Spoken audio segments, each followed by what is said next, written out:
Zulu. Ladies and gentlemen, let's put our hands together for the Zulu dancers. Let's clap our hands. In this province, we do that. Siyakikiza, abakikizela.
That was not enough. Let's clap for them. Another round of applause.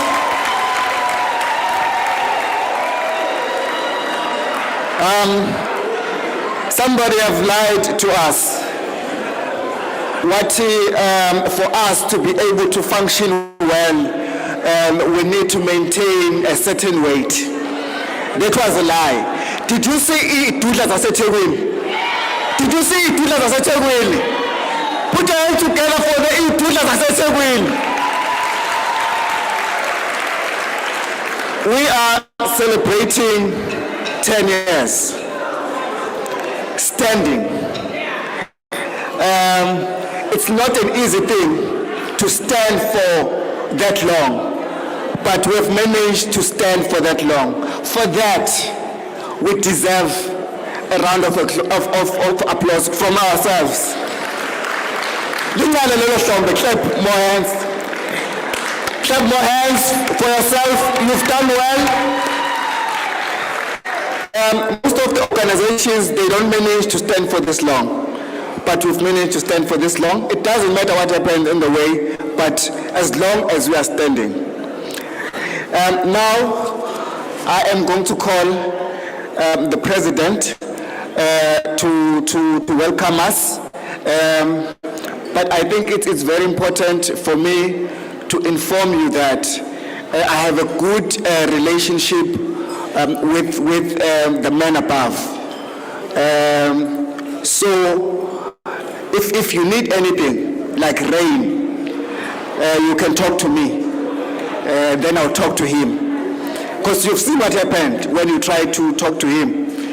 Does he reply?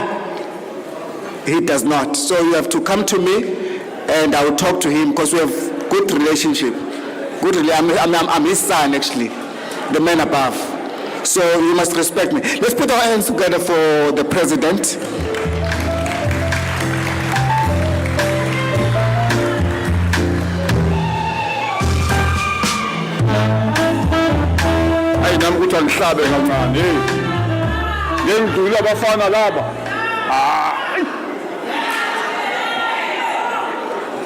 Welcome to KZN. This is how we celebrate in KZN. As we celebrate, we exercise at the same time. Thank you so much, Program Director, for the opportunity to come here and welcome our guest. I want you to relax. We've been working hard throughout the day, and the time has come, and the time is now for us to take it easy. As you are aware that today we are celebrating 10 years of existence, but as we do that, we're going to be looking backward and acknowledging the people that formed the basis and the rationale why we are here today. And today we are working on this day, or we are looking or dedicating the day to our late President, Dr. Vuyo Mahlati, the lady who inspired hope, the lady who showed a direction, the lady who had a vision, the lady who was very passionate, who wanted transformation, who was for the people. But we all know, we all lick the wounds when we think of COVID and the damage it did into our loved ones. So today, we are dedicating this day in memory of our late leader and celebrating, looking back in her contribution, so that as we meet today, we know that if it wasn't for her, we wouldn't be here. But we are going to go back memory lane. Those who will take us through to say where have we been and where are we going. But the first part of the day, we will be dealing with those who will be giving us the history of where we come from. And amongst ourselves again, we have We have our partners and the friends of Afasa that are with us, who said they could not miss the moment not to come and celebrate with us. So some of them will be coming to the stage to give us the word of support, also to congratulate us as we are celebrating 10 years. 10 years looks small, 10 years is a long period. And therefore we can't take for granted, and that is why today we are here. I would like, therefore, firstly to call upon the leaders of the other unions who have been there, who has been with us, whom we continue to work together to give us their word of support. When I have finished with that portion, I will then move over to the next one. So let me start by TLU to come forward and a word of support on this milestone of Afasa having achieved 10 years into existence, but also wish us to reach another 10 years. And if not 10 years, another 100 years, because it's important that we continue to survive. I think before, hello,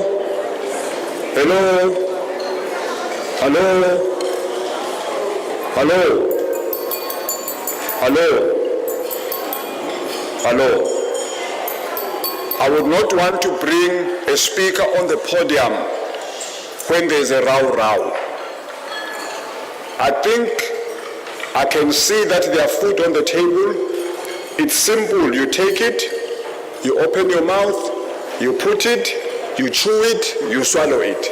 It won't make noise, I can promise you. And I don't know how you're going to talk with the food in your mouth anyway. So as we begin to have the starters, let's do it nicely.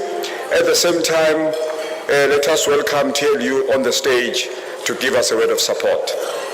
Over to you, sir.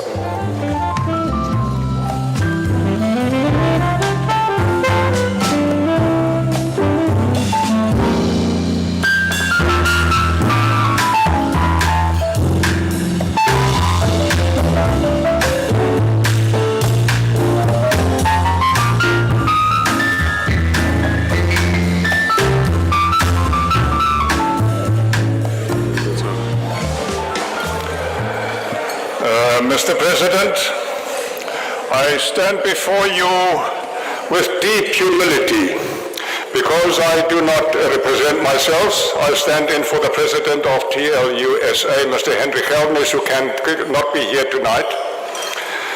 I'm here to congratulate you on what you have achieved. I want to wish you well. I am not going to read a speech that was written by my secretary. And when I read the speech, you will know that it doesn't come from my heart. I will speak that which is in my heart. Kodwa lesi singisi siyangehlula. Akengibambe isisintu, ngizobamba isiZulu. Makubonakala ukuthi angithole lento ngiyikhulumayo, ngizawuswatha. Nithi abadala bathe izandla ziyagezana. Izandla ziyagezana. Kodwa siyawuqhuba siye phambili masihloniphana. Thina eTLASU sithi zonke lezi zinto esingakwazi ukuzenza thina funa ukuthi zenziwe uRhulumente.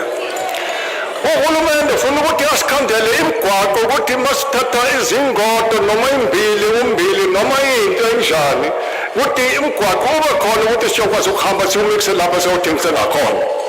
Funa ukuthi bona basivikele ukuthi bangasintshontsheli. Into eyami noma kuyinkomo noma kuyini makuyinto eyami ukuthi kungafika omunye ozangimuca lezi zinto ezingayezami. uRhulumente nguye ofuna ukuthi asivikele.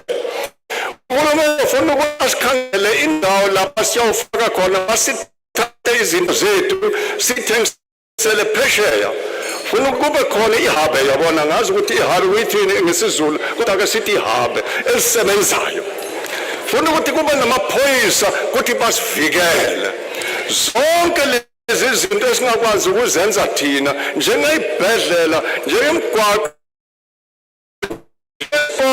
esesostimela zonke lezi zinto zenziwa uhulumeni ngoba thina sikwazi ukuzenza kodwa masisho njalo sithi thina siyavumelana ngoba nani eAfasa nani nisho njalo masibona ukuthi siyavumelana kuzo zonke lezi zinto siyawubambisana kamnandi inqolo masibhajiwe siyawusukuma sonke sifuqe sikhiphe lapho odakeni siyabonga president.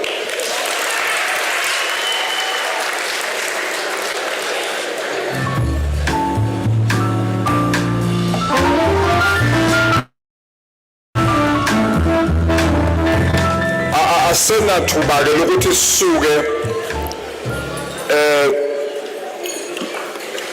entweni esibekiwe anyone ozoza la ngoba siKwaZulu la uzokhuluma isiZulu so-ke asezuyixoxa-ke lo perhaps and sometimes bayaphela inya siyabonga mnumzana sibonga kakhulu and there is nothing that is powerful that we must do as South Africans to work together. That's powerful. Siyabonga kakhulu. God bless. Akhda, come to the stage. Then Akhda is going to be followed by the veteran, Nafu, my president, where Afasa was born. Come through, my dear. Come through.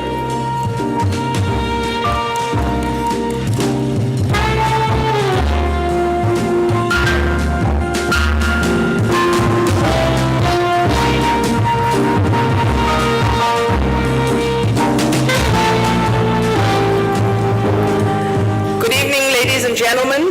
Good evening to the leadership of Afasa and all the agricultural unions and everyone present here today.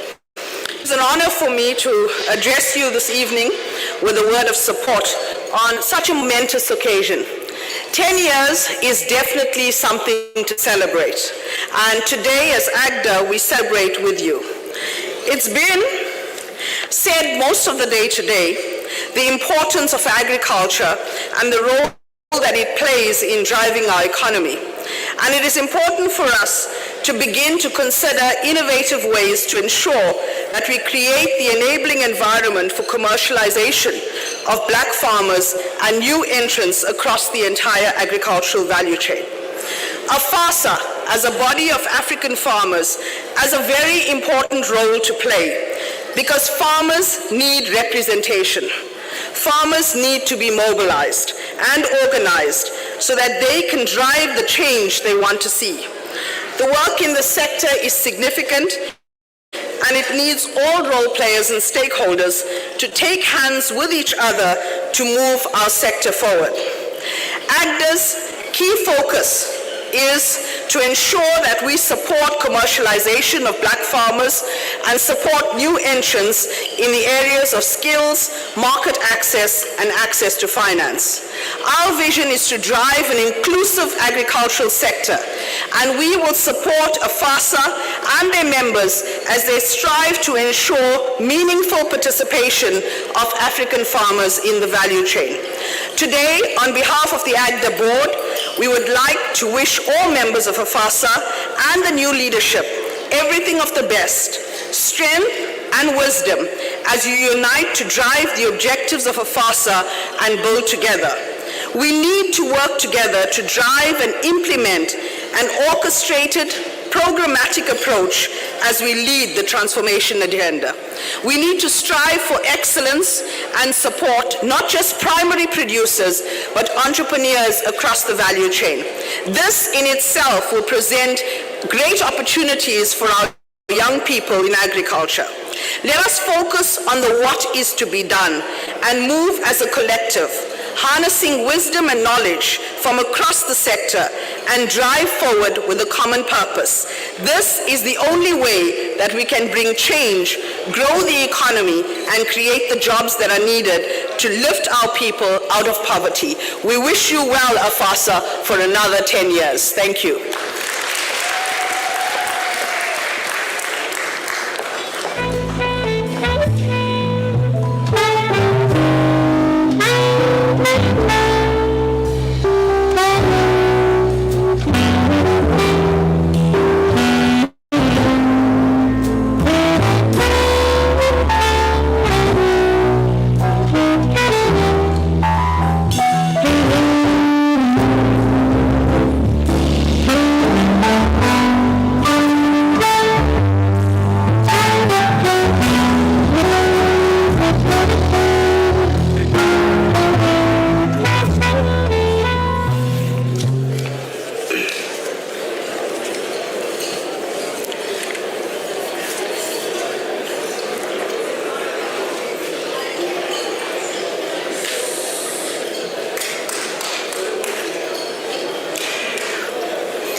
I don't know why the president did not announce me. And I'm not so sure whether I'm going to speak in Zulu or Sepedi. But be that as it may be, Mr. President, Ndade A.J. Mthembu, former President Lengana, I learned that Mr. Mahanjan is here, the chairman of ASU, Mr. Piso Sekoto, the leadership of Afasa, but more importantly, the members of Afasa, my co-chairperson, Mr. Olivier,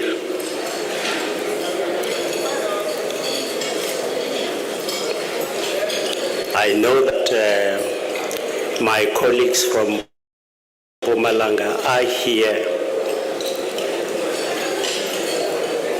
The good doctor is here. I would like to say that if I have forgotten you, I'll help you with the please. Sanibonani. Siyacela ukuthi singawubanga umsindo so that you are able to hear what the speaker is trying to present to us. Respectfully. Also want to recognize the chief Federations of Agricultural Unions. Also want to recognize our colleagues from Agri-SA,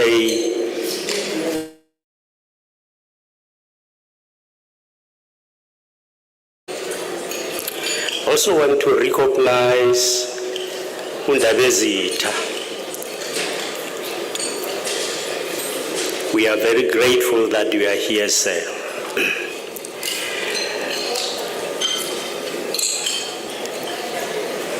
We are the very reason why Afasa was created in the first place. And therefore, I would like to engage with yourself today in our message of support. Our message of support that would ensure that we go out of this place as a united front. The President and the Executive Committee of Afasa, we come a long way. Over the last 10 years, the National African Farmers Union of South Africa, with its own mistakes, to think that the leaders have the final say in the running of organizations. And that is precisely the reason why Afasa was formed. I would like to say that this should not and this should never happen again. Because we believe, and I want to share with you about the unity in action and a rare unity of purpose. Ladies and gentlemen, we have a country that we all have to love. We have a country that we need to support, black and white. I sincerely believe that all of us seated here are the children of God. Having said so, my being here also reminds me of what Thomas Merton once said. We are already one, but we imagine we are not. And what we have to recover is our original unity. What we have to be is what we are. I would also like to recognize and pay tribute to the former president of Afasa, Dr. Vuyo Mahlatsi. This is an individual that I engaged with her over many times about what we are going to say here today. We had meetings after meetings to talk about the importance of unity in agriculture. Because we are the only sector that is running behind, particularly from African farmers' perspective. It is about time. It is about time that we tell the truth about what we are here for, the truth about what we know better. It is about time. It is about time that we tell and we explain our own grievances in a manner that is not offensive. I would like to say that tonight we will share with yourself, much as we are proud of Afasa's achievements over its 10 years of existence, to add value in the growth and development of African farmers. It is not important to shy away from ourselves that we are Africans. It is the right way to tell and to begin to identify the problems that divided us.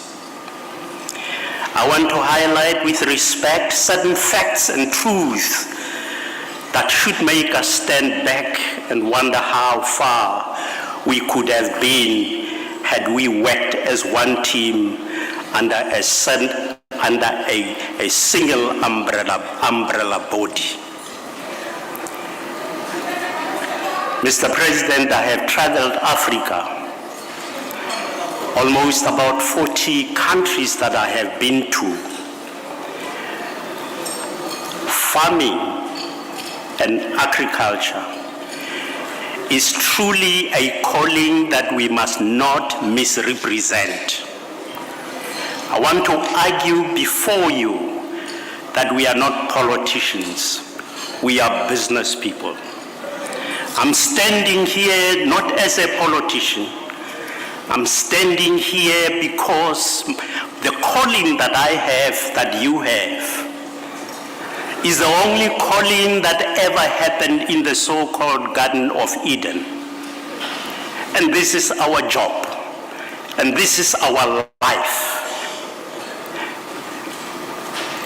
I'm not going to apologize if I ask you, ladies and gentlemen, honored guests, that we have a duty to defend what we believe in, to defend who we are, whether you were yellow, whether you were brown, whether you were white. The history of South Africa is not going to bring food on the table. We are the people that must change the course of history. Having said so, ladies and gentlemen, secondly, it is important to recognize issues that need to be told. It is not important to please one another. It is important to tell the truth as they are. As we sit here, ladies and gentlemen, recent studies show that African farmers produce less than 10% of South Africa's total agricultural output. We note certainly that some progress has been made as African farmers have joined commercial production and supply chains, but is that something to celebrate after more than 28 years? It is a question that we need to answer this question correctly. Secondly, South African individuals own 33 million hectares of land, representing 92% of the total farms and agricultural holdings. It's a reality that we as farmers need to engage upon rather than pointing fingers. It's a reality.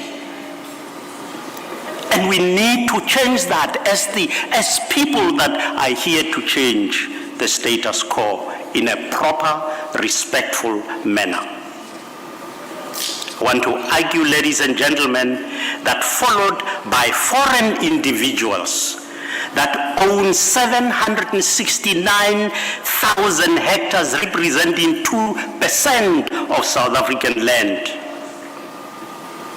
Agri-SA stated around 2017 that some 73.3% of agricultural land is owned by whites, down from 85.1% in 1994. The year South Africa first held democratic elections, as City Press newspaper reported then. These questions, comrade, are not a joke. And I apologize if I'm comrading those who do not want to be comraded. But we have to stand up. But we have to celebrate ourselves in a true fashion, not in a fashion that misrepresent the truth. Having said what I have just told you, this obviously means that at least 12% have moved hands since our democracy, with some of these having taken up for mining purposes, not necessarily in the hands of African farmers. I call what I'm talking about unity in action, because with challenges that we face since 1994, none of these challenges have been resolved, whether they were NAFO, whether they were Agri-SA, whether they were Afasa. And the only reason there, logical issues, is the fact that we are divided. And all of us know the purpose of divide and rule. We're not producing, comrade. We are not in business. Because people represent us that are not supposed to represent us. Because we are not sharing the right skill. And because we are quiet. I want to argue that when intelligent, brilliant individuals, men and women, are quiet, we will spend another 30 years without making an impact. But let me immediately tell you, Africa and the world trade is not waiting for us to settle our small issues. Not. And I call this unity in action and unity in purpose. You can tell us where have we made an impact. You can go everywhere in Africa or in Europe. 10% can never impact anything. It's time that we move away from smallness and take the bull by its horns and begin to talk serious agricultural business. If you are a politician, you don't belong in this crowd. Then we must begin to say, business is our business. What is the worth of the South African agricultural sector? It's not 20 billion. It's not 100 billion. It's 2.5 trillion. And research have shown. What is it as African farmers are we benefiting from that? The 10 departments of agriculture, 10, all of them in the last 30 years have been receiving budgets. What are you benefiting from that budget that would impact our production? Zero. I'm not criticizing, I'm telling facts. Ladies and gentlemen, we are required as leaders, for the benefit of African farmers, do some serious retrospection, including those in government or those who are deployed in government. The task to change the status quo and for farmers themselves to be united, creative, innovative in changing a new path. Nobody can change us. It is us that we must change ourselves.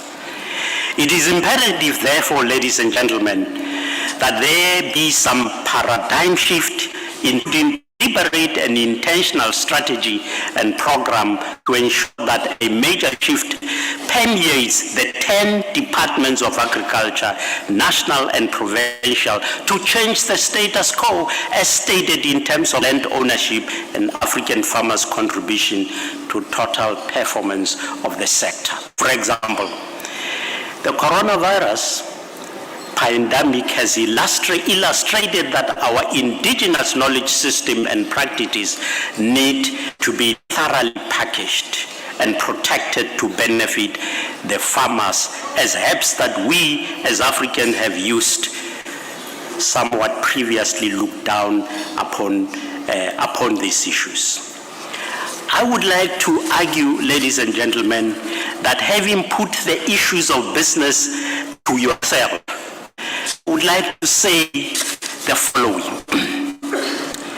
That maybe it is important that I submit to the gathering here that there is an urgent need to review and to relook our agenda to improve the welfare of African farmers as organized African farmers, which may have to include the following amongst many: to work with government and other partners to advance African farmers in South Africa, to increase scope and value government partnerships, corporate partnerships, and international partnerships in a concerted, integrated, collaborative approach.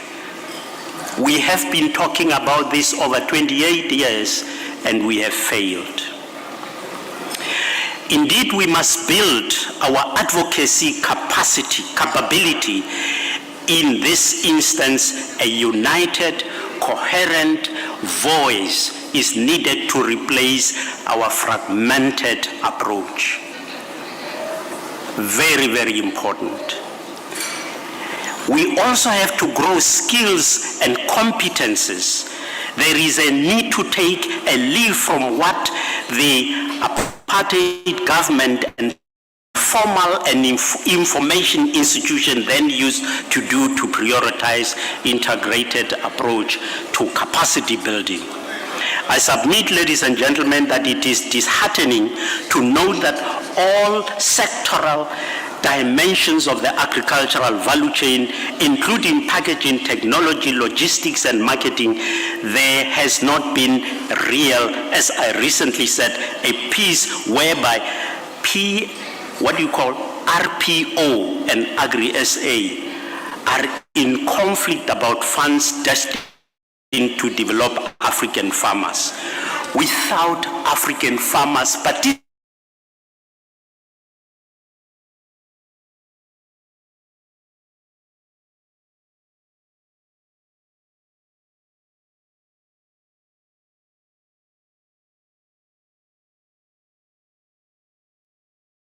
move away from my presentation and talk maybe from the heart. 6 months ago, we put together an agriculture, agro-processing, whatever you call it. Now, I want to say to you, maybe in my concluding, because I don't want to sit here for a long time, that as we are celebrating 10 years of existence of Afasa, I think we need to begin to think, what are we going to do after this one? Because I think the focus over the last 28 years have been who is the president of what. Now, I'm not standing here before you tonight as president of any organization. The best I can tell you is I am a caretaker president of some organization, because clearly I retired in 2009. But in 2012, I was called back. And I think I have now done my job. And my job is to encourage you to think about unity in a different way and form. It was really pleasing for me to see old colleagues that come from NAFO, colleagues that I know and that I knew, that indeed we have to make sure that we are no longer going to be divided. There are people seated here that think that NAFO is an enemy. It's not. We have to work together, and I want to say, Mr. President, that our working together represent a future that young people of this country would actually have to rebuild as we go forward. There is no need, ladies and gentlemen, for African farmers, and you can define it the way you like. All of us seated here are Africans. There is no Europeans here. We are Africans, all of us without exception, that we need to take hands and work together towards ensuring that we can participate in the economy, in the markets, that is at least about 1.3 billion people. Let me quote from a book called 5 a.m. Club. It says, a gun would be too violent. All of us know that guns are violent. A noose would be too ancient. And a knife blade to the wrist would be too silent. So the question became, how could a once glorious life be ended swiftly and precisely with a minimum mess yet maximum impact? A quote indeed from this book that I have referred to. This is supported by the quote from Uhuru Kenyatta on a bitter truth when he said, if you really love your children, get a business, not a job. Because when you die, your children cannot inherit your job. But they can definitely inherit your business. intact. If you die on the job, your boss will replace you before your burial. If your family live in the company house, they will kick them before they can say anything. So when you close from work, when you are closed from work, don't go and watch television. Go home and think of a business idea.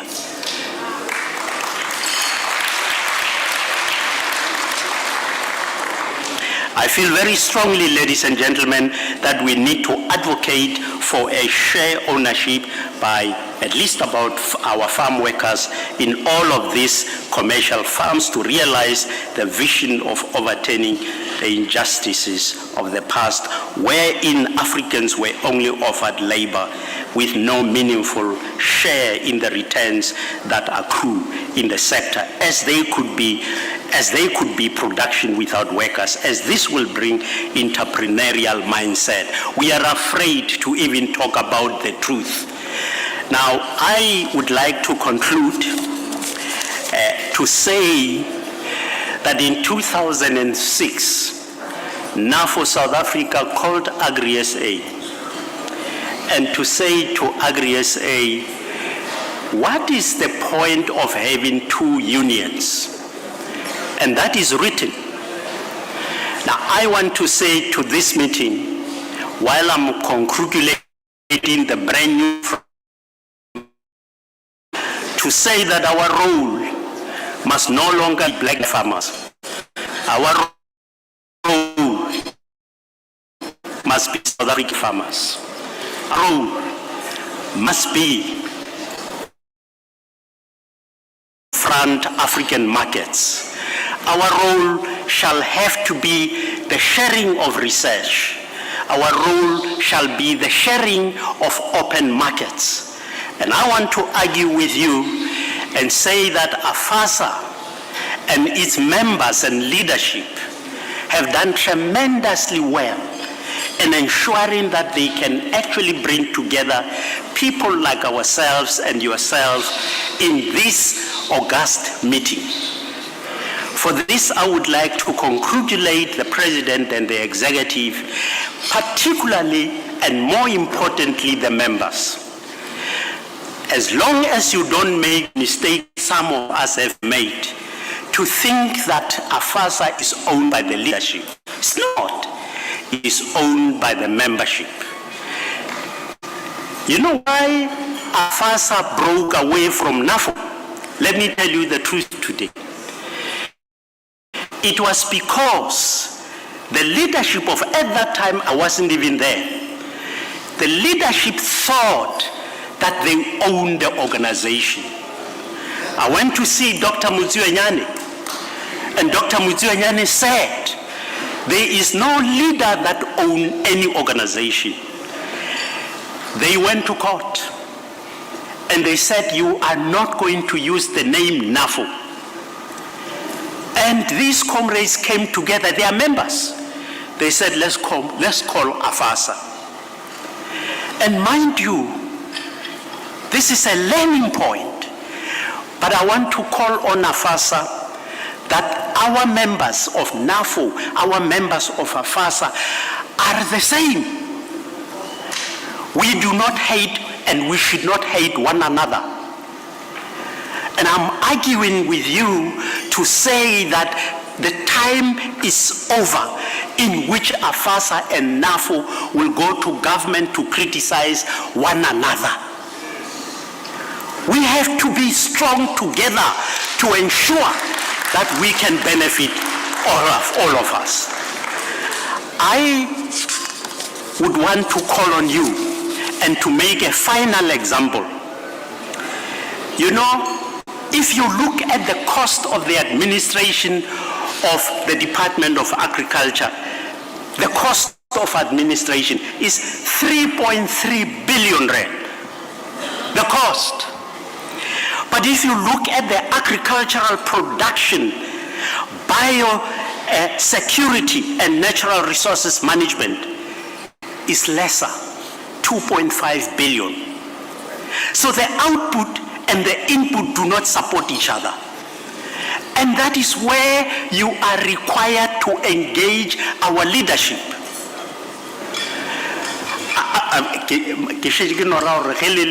Serious business. Highly serious business, you will begin to understand.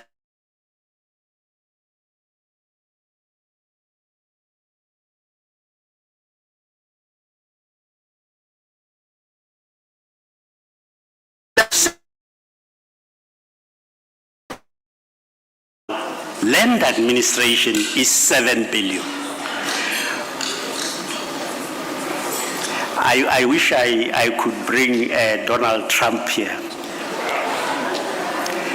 because he can fix something. I don't mind that they don't like him in the US, but he can fix something. So, comrades, this is what we need to argue about, these budgets. Now, I was merely giving you an example of why we are not doing our job. Now, clearly, the disjuncture between African farming organizations, government technocrats, and political heads, ministers and presidents, including SOEs, there is something amiss as to how we hold each other accountable. As a society, as the government employs technocrats to ensure that resources allocated are used effectively and efficiently. The question is, do they do that? And the truth is they don't. And the reason why they don't is because you are quiet. It always dawns on me that we have 10 departments of agriculture, national and provincial, to build agriculture into a sustainable sector. Now the question that begs the question is, I think he has a problem with me. Now, I suspected that he will have a problem. But all what I want to say, comrades, is that that is where our politics lies. I can never come here and say vote ANC or DA or anything. I can come here and say let us make business. All what I'm saying in conclusion, comrades, is that we have a lot to gain if we work together. Is that we have a lot to benefit if we work together. Is that we have a lot to defend land bank if we work together. We have a lot to defend ourselves against farm matters if we work together. We have a lot to defend ourselves. But if we work in silos and divided, we will be here in the next 30 years. We will never see the light of the Africa, what do you call this thing, Chief? Africa Continental Free Trade Zone. We'll never see it. We will never even effectively comply with the SDGs. We'll never do that. I would like to finally, and I've been telling you I'm concluding, that makes me a politician. My concluding remarks is only 4 points.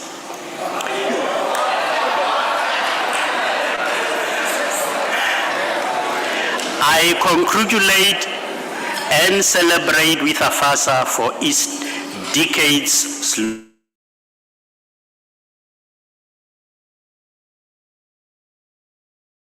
There is a need for us as organized African farmers to reflect and indeed to decide as to whether or not our fragmented and at times disjointed efforts to push the transformation agenda for the benefit of our members is really sustainable and or are just more comfortable to occupy these prestigious positions for our own self.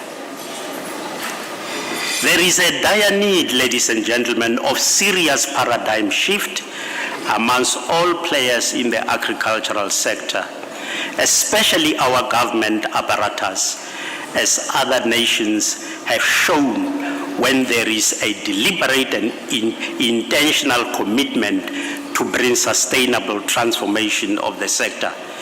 All is possible with the right caliber of leadership. Sincerity, both at political and government technocrats. Now, having said so, I call on you, I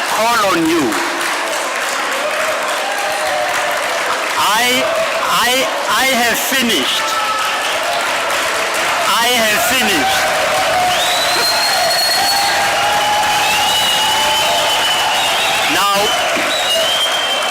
Now, let me give you a joke because you are tired.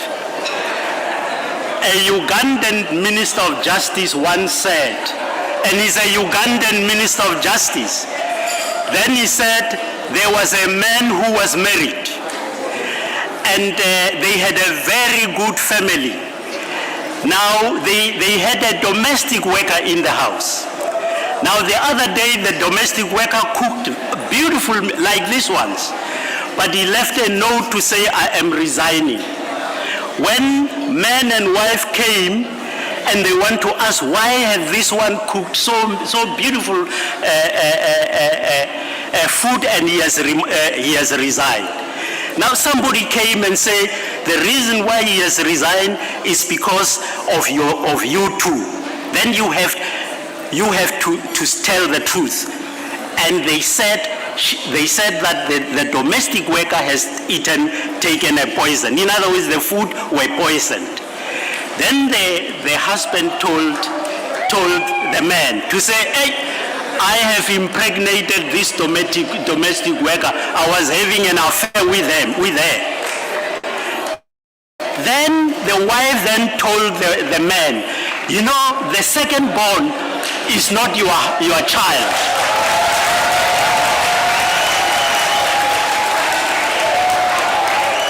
So I just want you to know,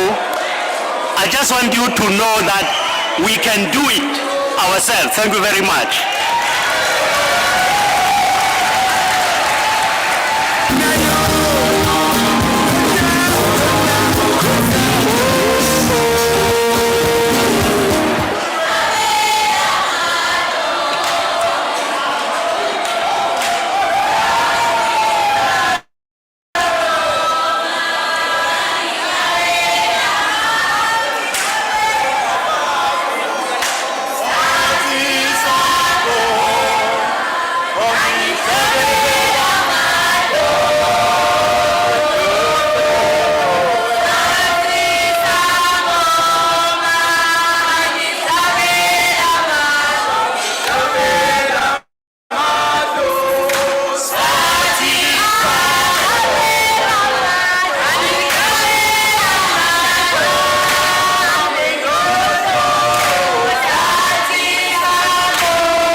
Anibaphinde futhi ubuhle bukaZulu.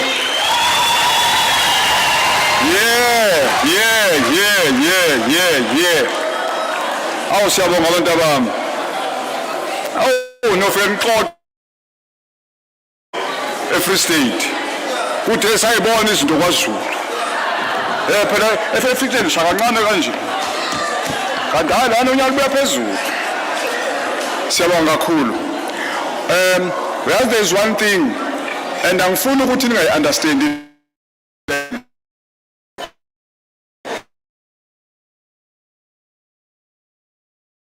nesikhathi sakho sinuka. Into enhle futhi awuzwa nokuzwa ukuthi usukhuluma isikhathi eside ngoba vele usumdala. Siyabonga umphathi wethu lo. Ingqalabutho wethu siyabonga kakhulu baba ngamazosiphawana. Sizoyibamba siyisheshiseke manje ukuze sidlule kule part bese ngidedela umphathi wohlelo. Isupport esoyithola manje ibuya kuma sponsors abange ukuthi le event ibe isakho.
Is part of what we want to demonstrate today, that South Africa should benefit those who live in it.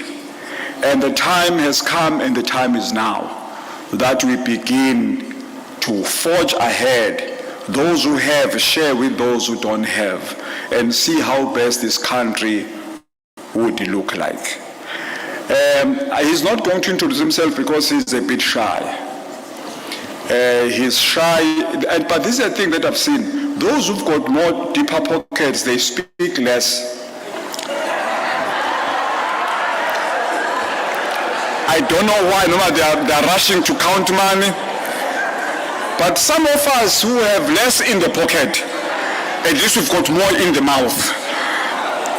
So Mr. Karan, we met with him less than a month ago under very tough conditions, not very extremely tough conditions, because we needed to decide to agree with him how is he going to participate in enabling and he said I must never use this word, he doesn't like it, the emerging black farmers.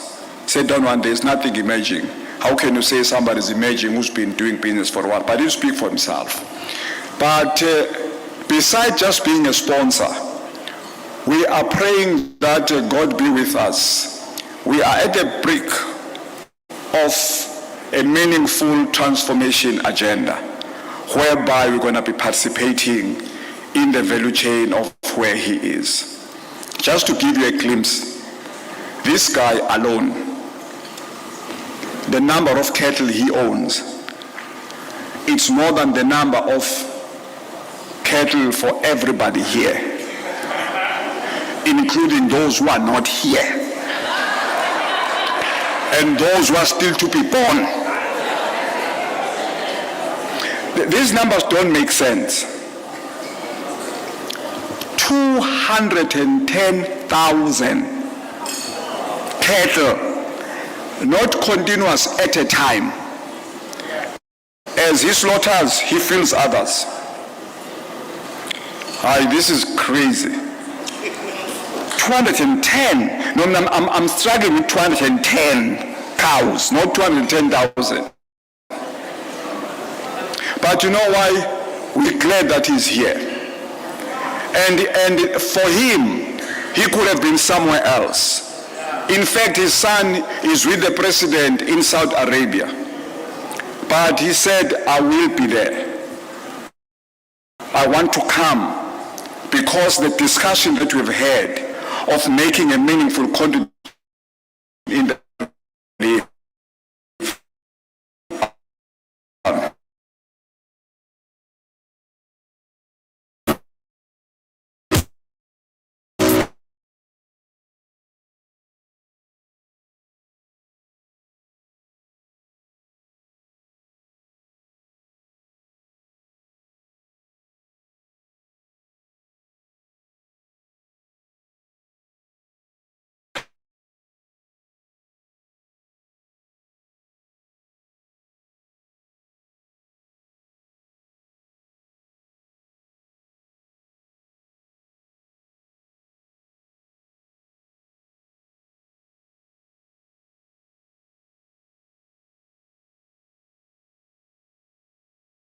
who knows exactly what he wants for his organization, and I think this will be to the benefit of everybody.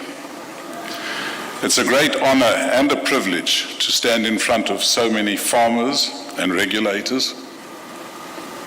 AJ, I actually see a lot of suppliers coming up in front here. That's what I see. I'm just counting how many cattle we could be able to buy here.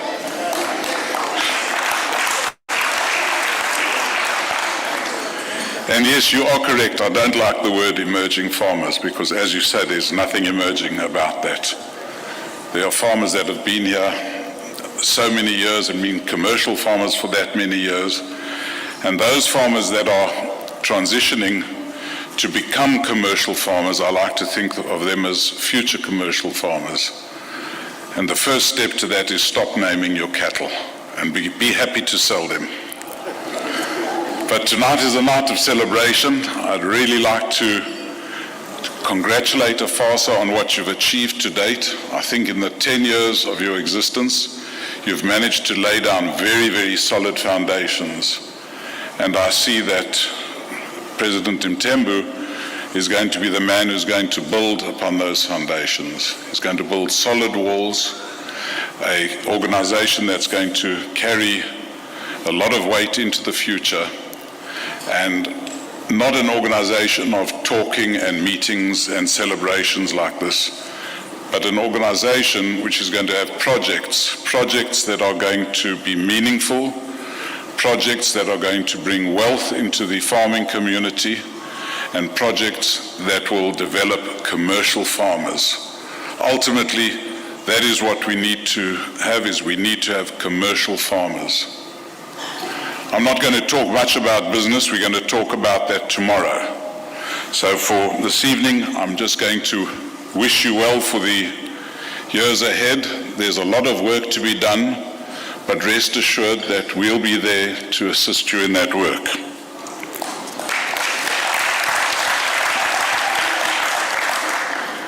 And I'm certainly not going to talk for much longer. When I go home this evening and before I put my head down on my pillow and I say my prayers, I'm going to pray to Modimo that Mkhulu Gideon Murela's dream of having a title deed to his property will be granted to him before the end of this year.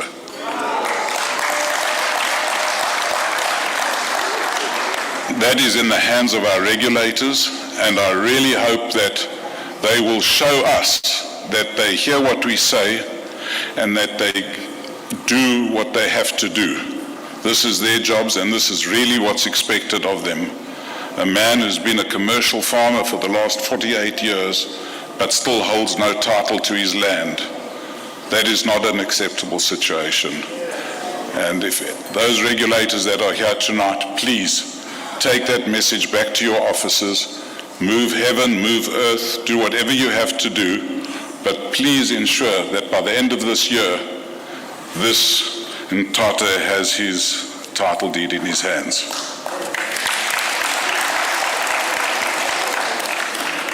Now, I'm the only Karen Beef staff member here tonight. The others are back at the farm doing their work.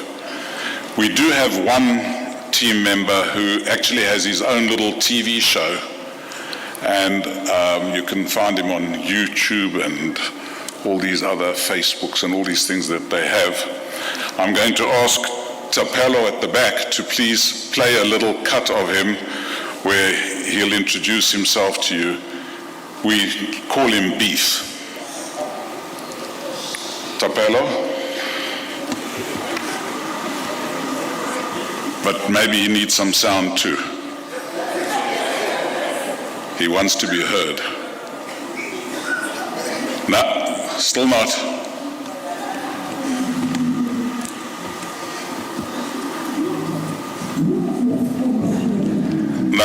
No, we're not doing too well. I did hear earlier we must take the bull by the horns, but let's give him a chance to say what he wants to say first.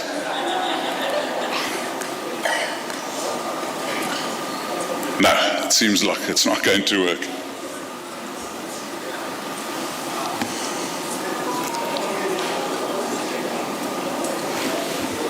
No, I'm afraid not. You'll have to go and find him on YouTube and have a look at him there. Enjoy the rest of your evening. God bless you all, and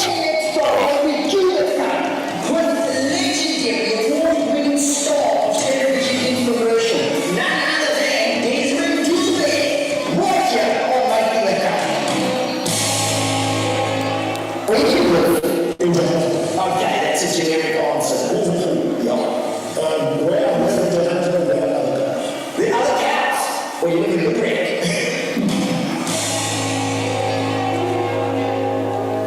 In South Africa, Tyler is such a good oh, take a break, take a break.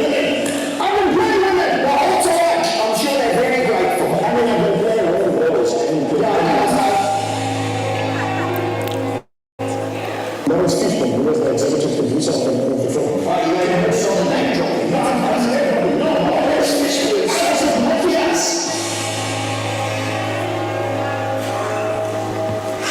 there you are. Thank you very much.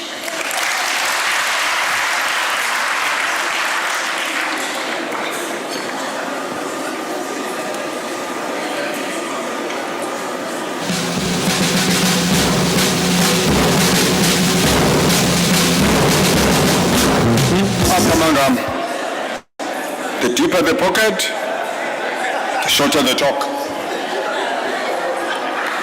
They have proven me right. Thank you so much, Mr. Karan. Thank you so much. God bless. Let me tell you something for those who believe in prayer, because I don't want you to go misinformed and say in a conference, the Karan said is coming with a lot of money, and that money, we have not seen it. We've got one more leg to go. One more. But in the spirit of being positive, we think we're almost there. On Wednesday, we will be before the tribunal. We've passed the first stage. We're going for the last stage. And we're hoping that by God's grace, we will succeed. And if that happens, it's going to transform. Because all this time, we've been looking for the off-take agreement.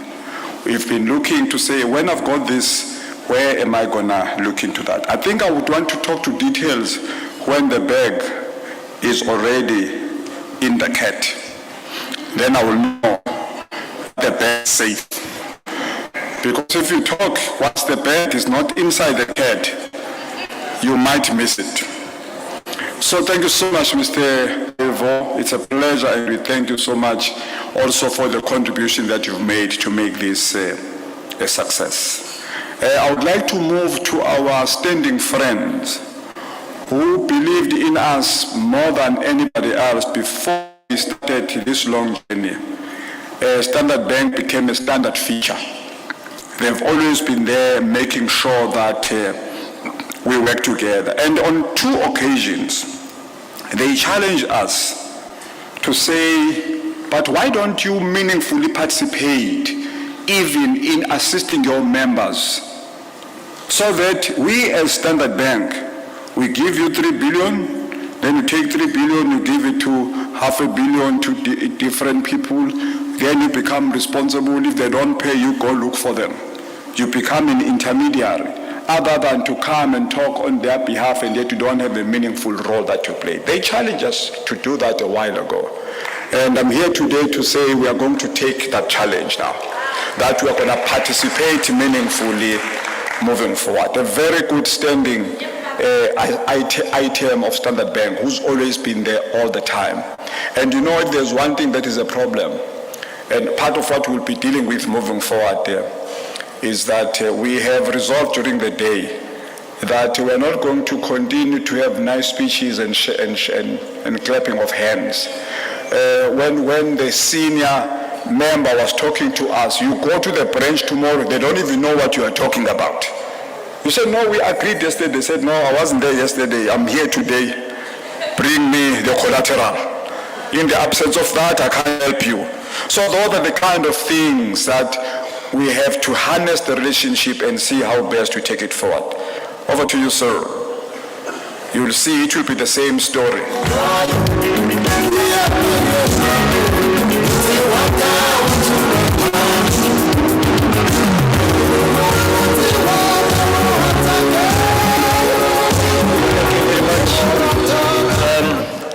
I've learned one thing: short is better.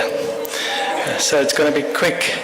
And then I know 2 things as well from this evening. I cannot dance to save my life, and my Zulu will leave you very confused. So I will stick to the banking side. I think from Standard Bank side, congratulations on your 10 years. We have something in common. You started with your celebrations this weekend.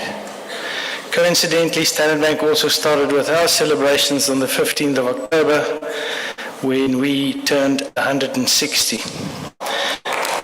Now, before you think I'm bragging about that number, one should never get, as you get older, the wings get heavier, and one needs to be careful when that happens, because you need to be agile in this world and things change very fast.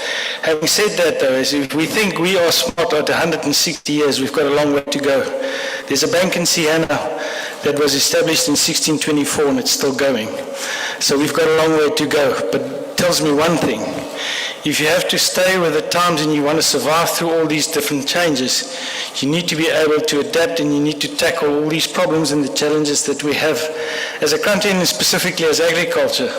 We need to tackle them jointly. Standard Bank faces similar challenges. The world is changing. We're facing 20 different regulations per month that we need to battle, either from the regulators or from the lawmakers or from the international community.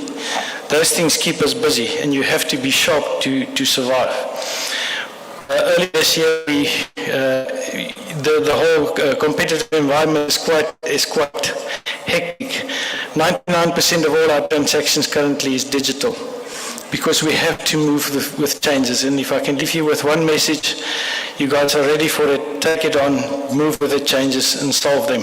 Once again, from Standard Bank side, congratulations with your 10 years and good luck with the next 10. Let's make it 160. Thank you.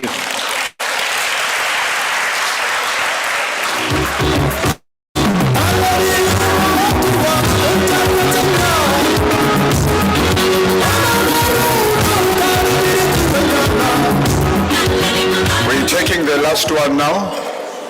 The last one is, we'll start with the VS.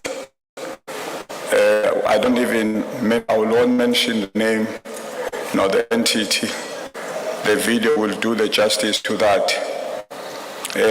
But it's quite inspiring and appreciative that, especially for women, remember that in our triangle, our focus for the next year or so, it will be on women. As an organization, we are focusing on women, we are focusing on young people. The strength of this will be commodity orientated. So we want to inspire women that there is a huge potential. When women do things, things happen. And when you want to discuss things, call men on the table. Then they will discuss the issues. But you want them done, get the woman to do it. So I bring this individual, a woman, to be able to inspire you. And some of you will recognize her. That's why I want to surprise her by her coming here. If you do know her, it's good. If you don't, now you will. I'm not sure how far I will hear from her, but if she doesn't divulge much, I will do so. Because I know labantu abanemali banamahloni. But no, we are still trying. Trying. Hey, thina esizamayo. Ese no 50 million kuphela. But those who are above 100 million, abasazami labo bantu. Hey, babamthombeni. Hey, 50 million nje ndoda ngiphuma osizini. You know, Karan, when you're talking about the old men here, you said that the Morule, the government must make sure that they get his title deed by the end of this year. I thought you were going to say, if they don't, I'll just buy him the farm. So that this matter is concluded. So I was hoping that you go in there and say, you know what, if this government does not perform, that the Morule must see me. How much is that farm? 10 million, that's nothing. I'll only sell 10 cows. Then you'll have your farm. But I'm sure that one is not far from happening. It's not far from happening. Over to you, my dear. Come through there. She said, she told me, they're going to be playing a video. As she has sent to the stage, you may proceed, and my dear, you can come through. Thank you so much.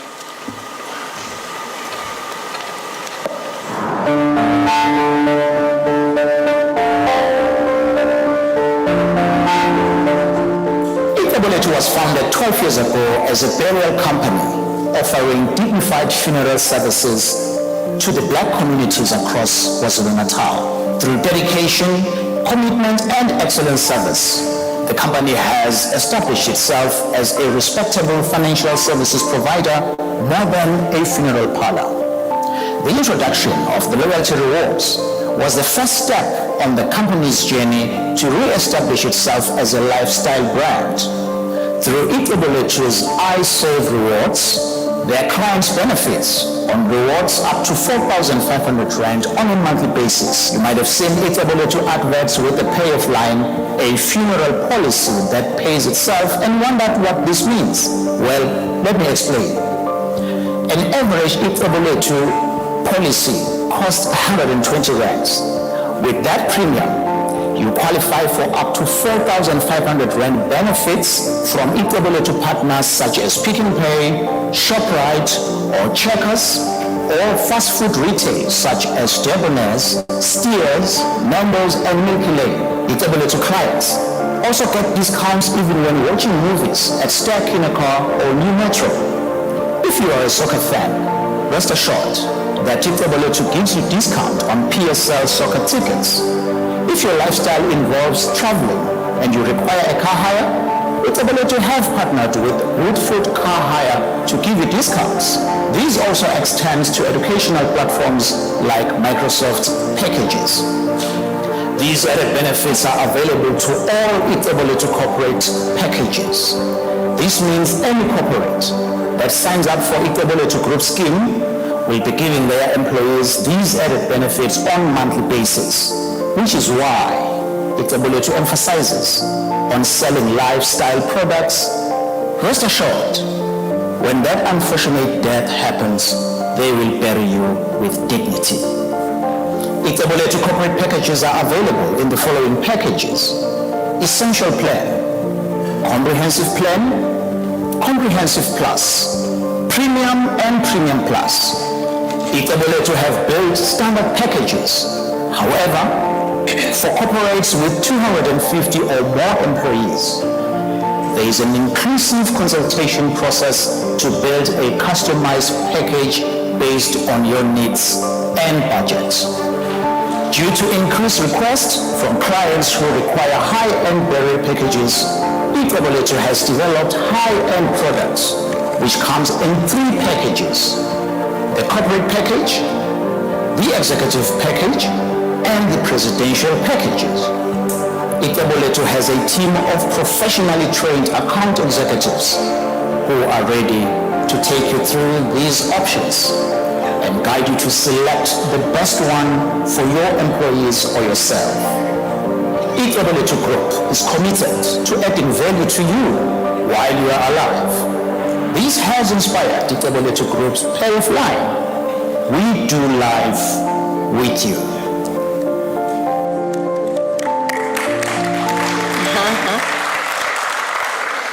Thank you. I won't take much. The video is already played for 3 minutes. President Mabum Tembu, the NEC of Afasa board members, and all other sponsors present, members of Afasa and everyone present, good evening. Firstly, we've seen the video, we've seen what Itaboletu is about. I won't go back there. I just want to come and just congratulate Afasa on the 10 years that they have traveled. The journey of 10 years has never been easy. I know as Itaboletu, we are 13 years this year. It hasn't been an easy journey. I know what it's like. Congratulations on the 10 years.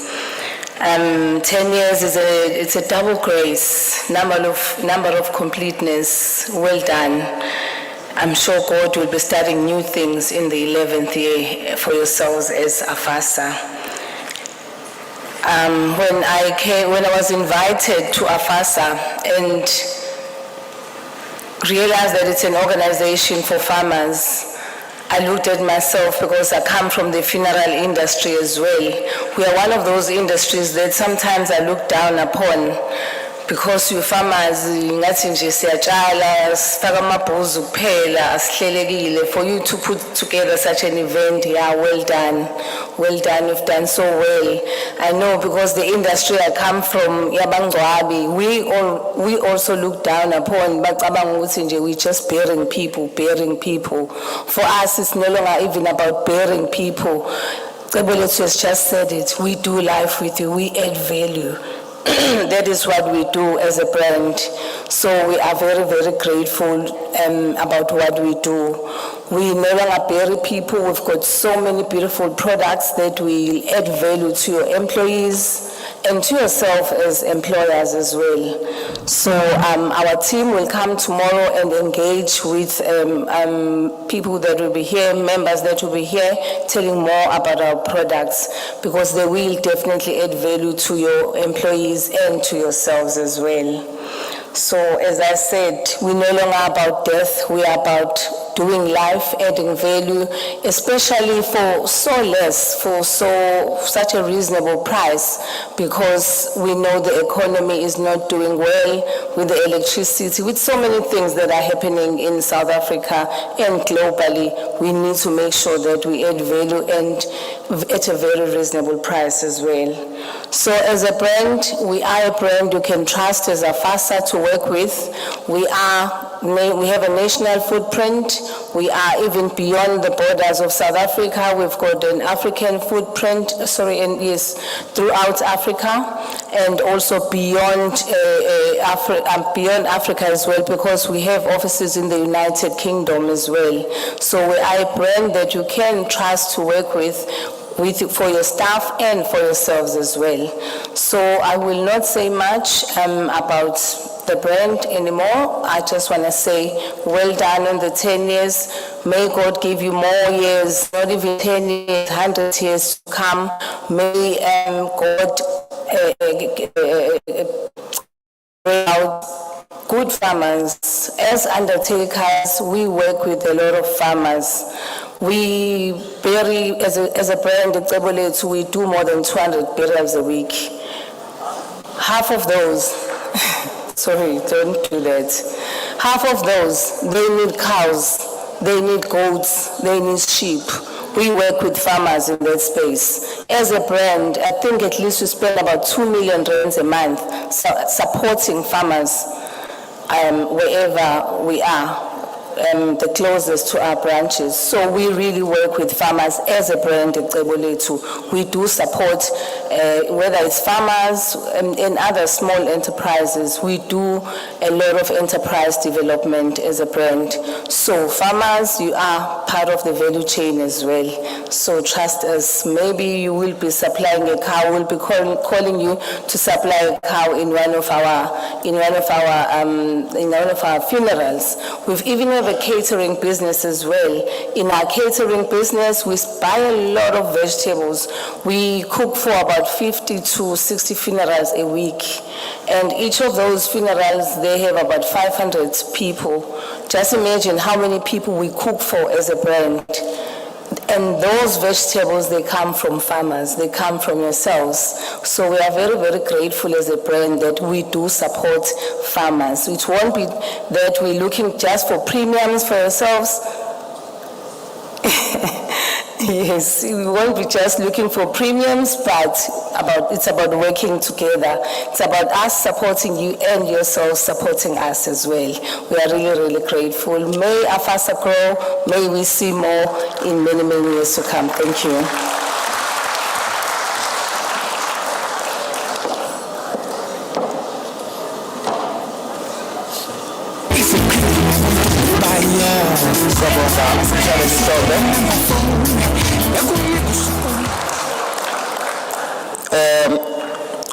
Ngoba icebo lethu likhona la angisale sengiveza nje something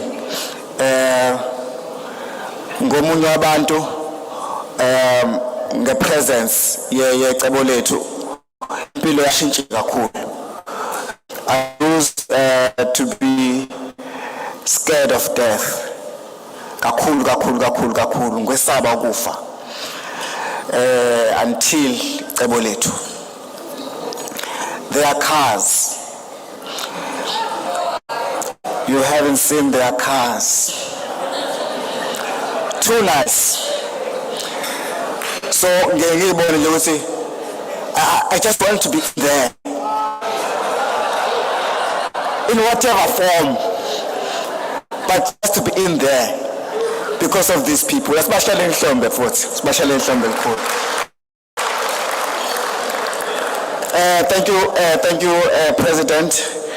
I've learned something new namhlanje. Ukuthi there's a word of mouth and there's a word of pocket. Ngiyayithanda kakhulu epocket bakithi. Ngiyithandile kakhulu epocket. Angisafune umuntu ozo encourage ngamazwi, angisafune amazwi manje. Word of pocket. Word of pocket. Mawufuna nje ukuxhumana nami. Word of pocket. Ayibonge Nkosi. We are celebrating 10 years today, but we come from somewhere. So for us to understand ukuthi sikuphi manje and where are we going, we need to go back a bit and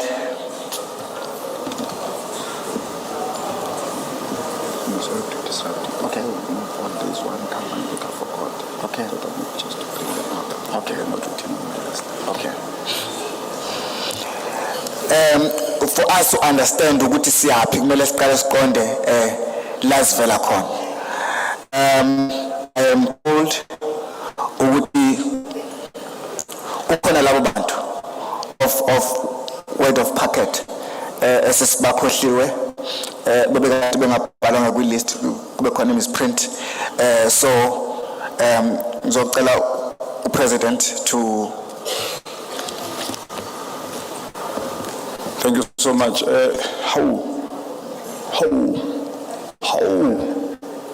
Hey, amahloni amakho umuntu. But this is not new to me. My wife had put up a 40th birthday, and she chose to surprise me. When I was surprised and excited, I thanked everybody. I only forget her. But now I realize that I forgot, you know. And she's asking me when we go home. No, in fact, she doesn't ask me. I see that the mood has changed. And I said, what? Okay. You know when the mood changes, you start smelling your armpit. What is it I do not do right? Oh, I could remember quickly. Then I said, you know what, honey? Don't worry. I chose not to thank you there. I've got a special way that I want to do it. Because I thought it was not enough for me to do it there in the public. You need a special ceremony to do that. I won't make I forgot. No, you turn around, you make a nice story, and you still go to where you want to go. Our greatest friend, Koteva are the ones that are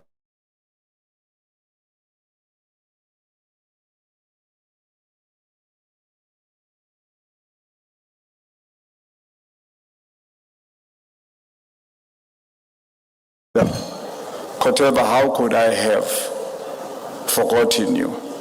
Not only because you have made a contribution financially, because you are our partners. And without you, our business or our farmers are not able to do the business that they do most.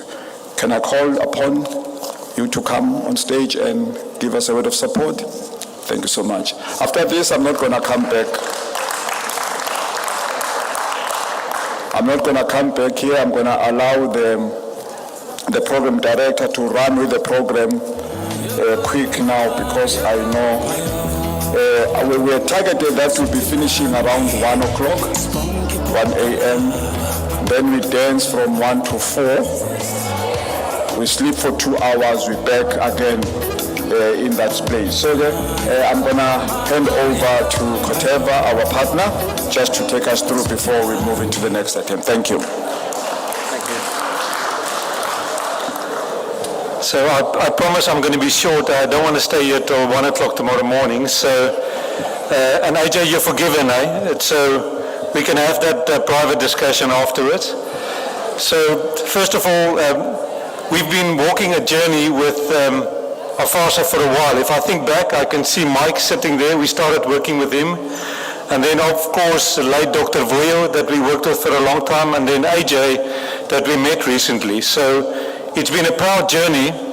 And if you think about 2017, that's when Down the Pond merged, and that was the birth of Koteva as well in South Africa. And I think since then we've been walking that journey with Afasa. And I think it's been a developing journey. As we go along on that journey, we learn a lot around that. But I think as AJ was saying, is that it always starts with the genetics.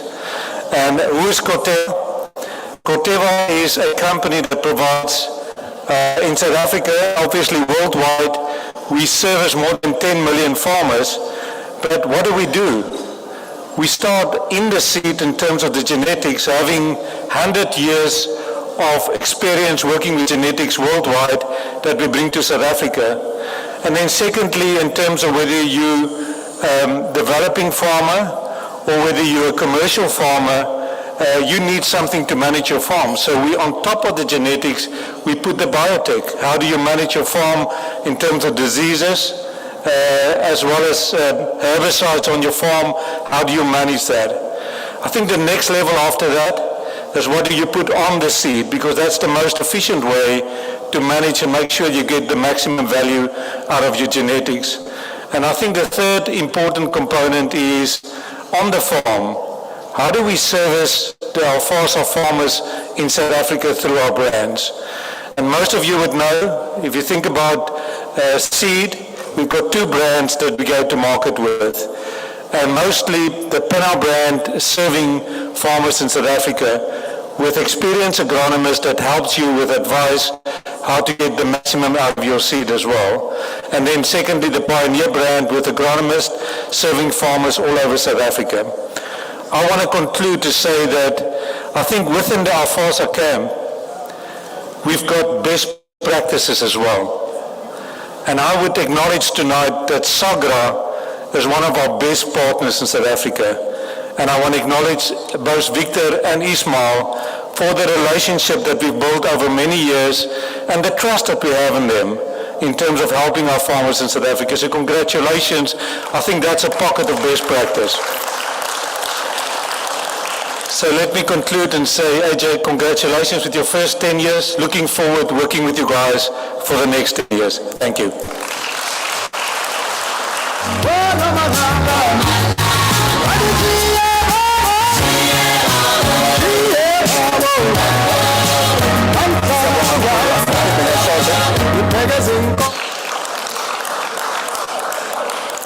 I was saying, manje, I will call people that will describe the labor pains.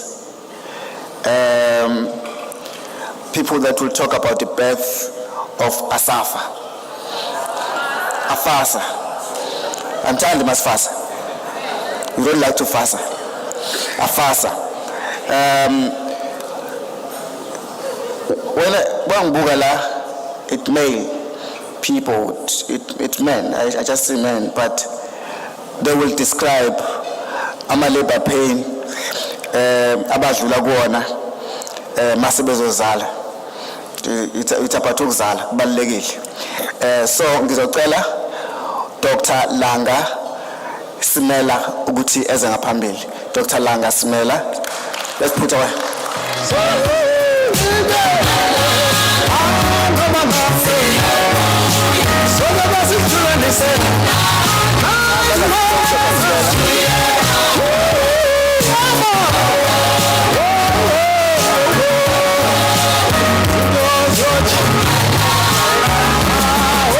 I'd like to recognize the traditional leaders amongst us here today. Tatum Tembu, with your National Executive Council of Afasa and all the leadership of organized agriculture amongst us. All my colleagues who are supporting agriculture, so everybody else from the industry, and of course the farmers, the members of Afasa. Congratulations on these 10 years. It has been a massive journey, and don't take it for granted. It means that you are organized for a purpose. Don't ever lose the value of that purpose. That's what's kept you together for those 10 years. Where it all started, it was in June 2010. The then Minister of the Department of Agriculture, I think it was Forestry and Fisheries then, Minister Jomat Peterson, came to NEPO and asked that NEPO assist her because she had a problem with NAFU. NAFU was undergoing liquidation. So she needed to rescue NAFU, and I guess as a government department, she couldn't just put the money in there. She wanted to work with the part of the organized agriculture to find the solution. But then in the discussions it was, so what? If you put the money in there, what happens next when the money runs out? And then that's what led to the development of the plan to revitalize NAFU. That's where it all started in June 2010. So after extensive consultations with the Executive Council of NAFU, their General Assembly, I think it was called the General Council, even members, other stakeholders in the sector, we drew up a plan, and then I say I was part of NEPO then, we drew up a plan for extensive consultations. I think it was like 252 districts of the country. We literally went to each and every one of them. And the question that was asked is, do you, as black farmers, need a union? And if so, in what form? And what is that union supposed to do? And the question of do you need a union, it was a resounding yes across board. In what form? it must be NAFU. That's what all the farmers said. They said, we want the NAFU because it speaks on the issues of developing farmers. And you heard it today, the land reform issues, the water issues. It's the same issues that were addressed in 2010 that are still being discussed today. So they needed that organization because they said if we are in an organization with established commercial farmers, our voice will be diluted. Our needs will not come out or be articulated clearly. We need our own organization to articulate our needs. And that organization must be NAFU. But they insisted that we need a relationship with all other established organizations. In fact, that's where the idea of ASUF came from, because they said we want to work together closely with Agri-SA, with TLU, and any other union in the country. The other matter that came out very strongly in those consultations that we don't want new commodity associations. There are commodity associations that already exist. We belong to them. We want to maintain those commodity associations, but on broader levels, on issues that affect us commonly, we want our own union. That was what the farmers said. So after those extensive consultations, we then brought selected people, and these were people selected by the farmers themselves, into a meeting where we started to draft the constitution, the strategy. There was a 5-year strategy, and the structure of NAFU. It was hours and hours of work. I remember Tatum Tombeni was there, and he kept saying to me, when we're done with this, what are we going to do with it? And I kept saying to him, Tatum Tomben, when you are done, who are you going to hand it over to run with it? So, but they kept it. It was ours. And one of the things that these gentlemen and ladies kept saying as well is like, we would never tell our spouses how much money we spent in the establishment of this organization. They said they would never disclose that because that will bring down their own marriages. So that's how dedicated they were to this organization. Nonetheless, the constitution was done, the strategy was done, the structure was done. Then we went to Bloemfontein in December 2010, and we had a consultative meeting there with all farmers. I think it was probably 5,000 odd farmers, buses coming from all over. It had its hiccups, but at the end of the day, the constitution was accepted, the structure was accepted, and the strategy was accepted. The next thing now was the actual establishment of back then it was NAFU, the revitalization of NAFU. So again, the same leadership that were appointed in the various districts had to run around, explain to the farmers in their regions what this whole thing is all about, and elect proper leadership from district level all the way to provincial level. That ran from January 2011 up to April 2011. Then in April 2011, that's when we were supposed to come together for a national elective conference in Birchwood. That was to be held on the 10th to the 12th of April 2011. 8 April 2011, some of the NAFU leadership put an interdict to say you cannot hold a conference under the name of NAFU. So you can imagine, we had documents and documents printed with the NAFU logo and NAFU name all over them, ready for this conference. But on the 8th, preparing for the 10th, where this interdict happened. So what happened? We didn't sleep. Hours and hours of destroying documents, repackaging them, and proposing a new name.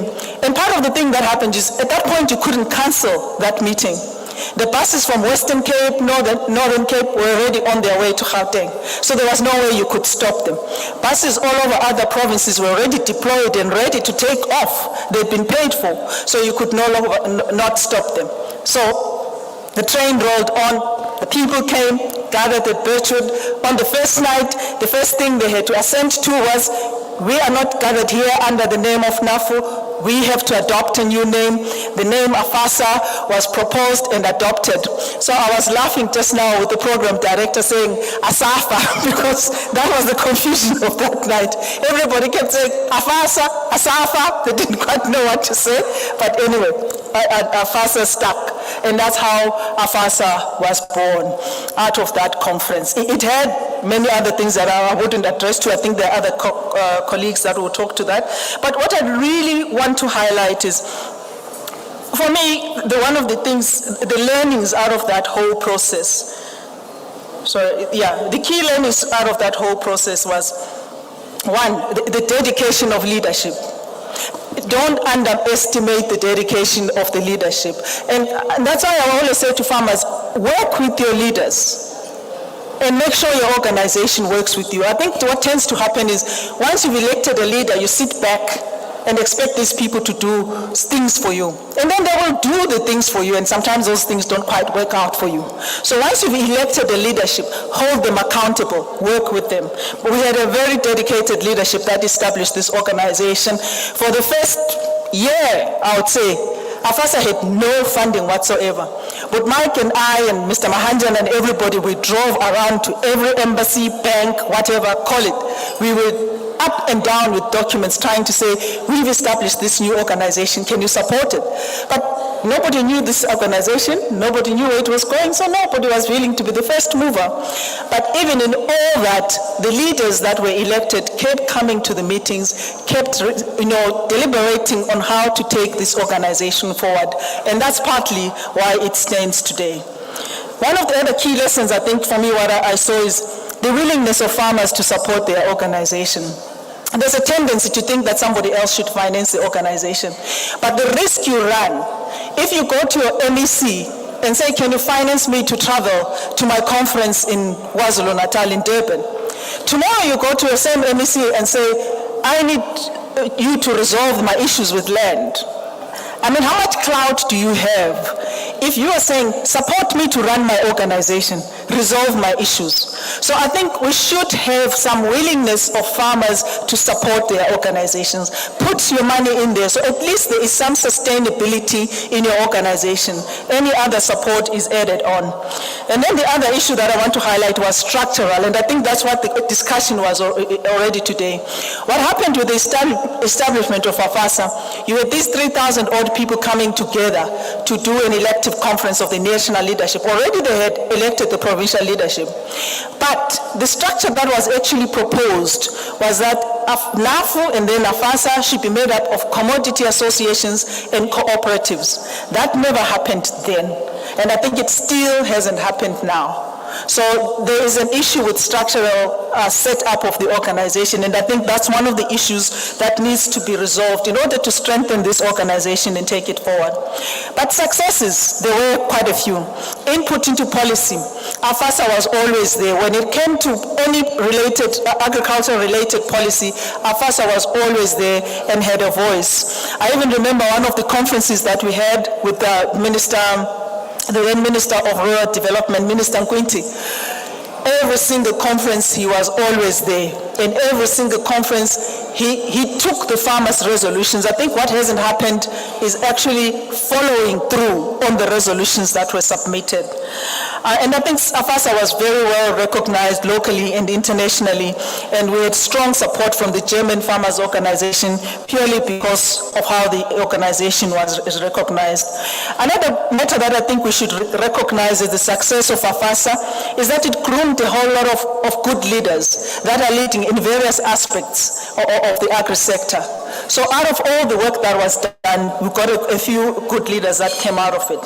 Lessons learned, I think the leadership commitment is definitely there. It needs to be supported. If you don't support it, then you lose the linkage with your farmer organization. Farmers' voice, farmers need a voice. So keep that organization going. That represents the farmers' interest.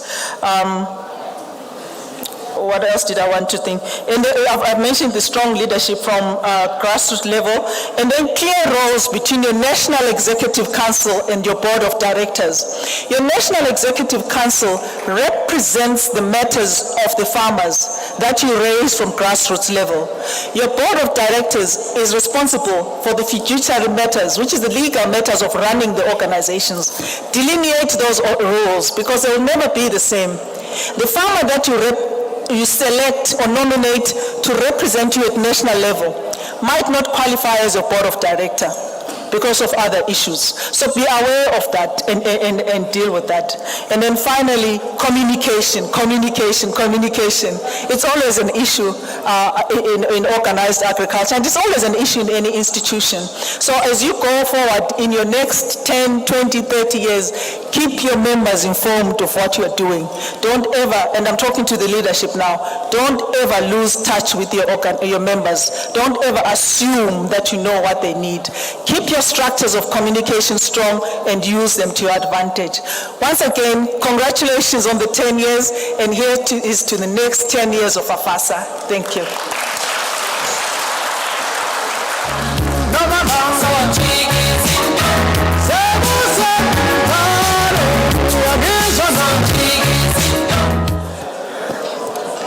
Asimphinde ngehlombe.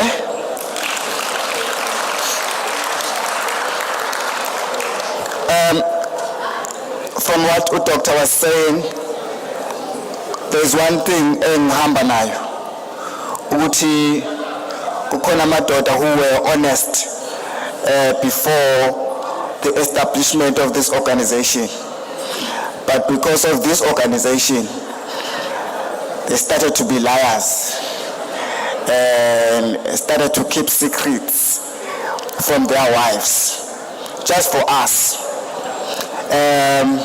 Those people who have sacrificed this much, lying to your wife because of farmers. I know it's a big thing. Manje, ngizocela Dr. Job. There's something in the name. There's something in the name, ladies and gentlemen. I would like to invite on stage Dr. Job Mtombeni. Please put your hands together for Dr. Mtombeni.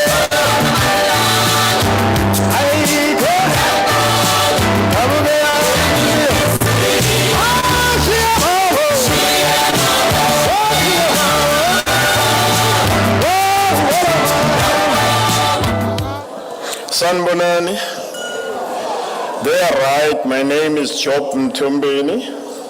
I don't know where do my parents find this name Job, because Job was a very tough man. I'm not that tough. If you read the Bible, Job was strong. Dr. Smela, thank you. This is exactly what had happened. What happens there, actually, there's three things. The first one was passion. What builds Afasa? Because to be a farmer, you need to like the smell of soil when it's raining. You must like the smell of rain. Then you are a farmer. That passion, because when they say we were using our family monies, they're right. I bought a Kia. I don't forget, it's still there at home. Brand new, and that Kia was only for starting Afasa. I drove that Kia 1 month, 30,000 kilos, going to the local governments, building Afasa there, to districts, up to province. Another thing is there's a tree called perseverance. It's sour. It's a sour tree which is called perseverance.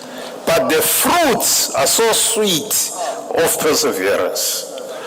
We persevere. You know, when we come back, Dr. Smela, I wonder you remember when we go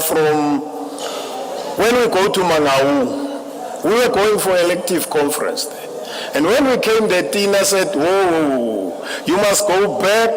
Afasa said, you never, Nafu said, you never told them anything about this. And we were there every day. We started afresh, commissions.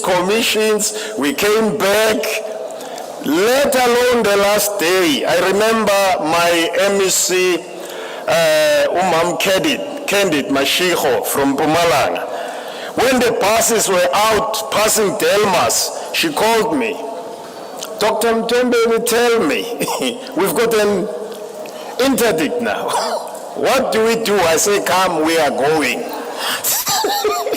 So, it's how Afasa was built. And I want also to say congratulations to Amadote Sakala Nawo, Boba Matidi, I see me, Mahanjana, Babumlengana, thank you. We are still standing. Now we are 10 years. We looked very nice when we started here. Now we are old. You can see we need to be panel beated. We are not like before. Thank you so much to Standard Bank. Standard Bank, join us along and go with us. Many, we have friends in this thing. So congratulations, Afasa, for 10 years. Thank you.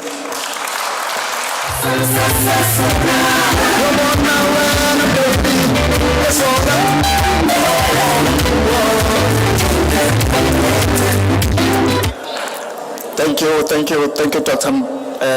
Mtombeni. Surely there's quite a number of people that when they look at you, they see a person again for jobs. I'm expecting 100 or so because of your name. Manje ngizocela to call on stage the former president, Mike Mulengana.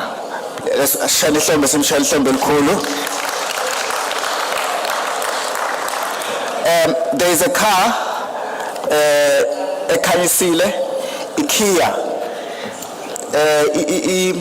number plate KH8 EGP Suzuki white. We share a Kanye motor uzoba nenkinga ye battery. So go and attend to that. Thank you. Good evening, honorable gentlemen, President. Good evening once again. Sponsors, what a pleasure to meet you. This is our Can we ask that we listen to each other? We really are honored by the partnership that you are creating to Afasa. Congratulations, Afasa. I think it's testimony to your tenacity that you took out what was very rough as a baby and took it to where it is. We really congratulate you. And we would like you to know that it's still going to be rough. As Tonjeni was saying, that we struggled, but we had the love for the commodity. If you can smell that land and you can wake up at 12 and dream about it and worry about the organization, you must know something is wrong. And make the organization at all times far bigger than any individual. And that fear that this thing is bigger suddenly humbles you to know what to say and how to say it as a leader. Indeed, ours was to energize at every given point President, the members, especially the members of the executive. We needed each other, and then in turn we send them back to create the same energy. Our partnership, I think they got into how did we come to be where we are. Dr. Lana went on the softer part. We had meetings with NAFU. Indeed, we love the organization. One thing that affected us was an individual dissatisfaction that became collective agreement, where each one of us was saying, but why are we being muffled? Every time you ask a question, you say, no, we answered it. And then somebody in the corner will say, but give clarity to it. No, who is this guy? Then this leadership will stand in one corner and discuss, and then we started sitting in one table, discussing how to change NAFU. But the leaders were a little bit rough around that, and we identified issues. We met as leaders individually in corners and said, this is what we think should happen. But let's invite the leadership of NAFU. But let it know that we are members of the organization. And I think, like I mentioned earlier, the constitution and those things were of center to us. But this is what I wanted to say, though, President, particularly to the membership of this organization. There are many issues that are facing the world today. What we started was an organization faced with certain seasons and periods in history. And we were faced with those challenges presented by those seasons and periods. You are faced with new ones today, and they demand solutions, and they need leaders that are going to be solution-driven. And one of the values of leaders that are solution-driven is character. Character of a leader is significant. That which you are able to sit out there and say, I can treat this lady who is working under me and that farmer the same way I want to be treated, even if I'm not in front of other people. Because that thing is inborn, the fear of undermining the views of other people. And the understanding that we may differ, but it is not about me because I'm the president. It is about the organization. I would like to also emphasize the fact that you are going to differ in this organization. That difference cannot translate into you saying, do what we did to NAFU. What happened to NAFU was simply because they were resisting. And frankly speaking, as Dr. Lana was saying, the idea was never wanting to break from NAFU. At the time we went to conference, we still have the t-shirt of NAFU. We received very late.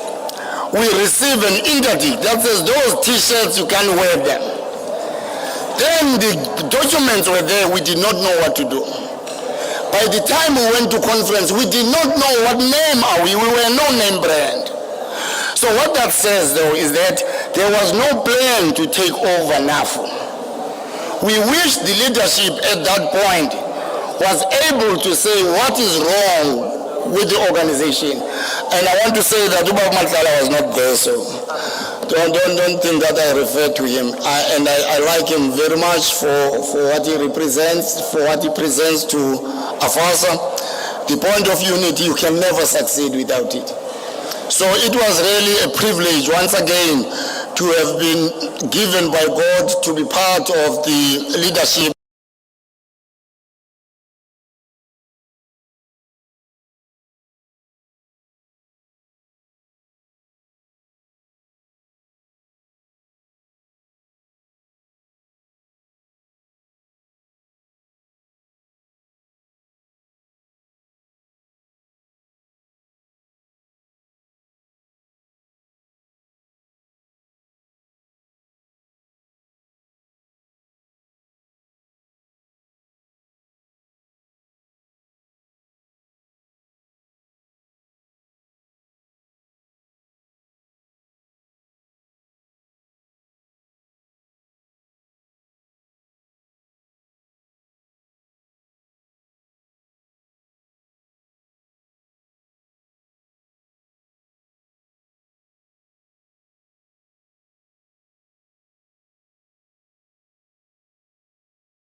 because the body does not involve.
And on impacting the cost of living in food security in our country.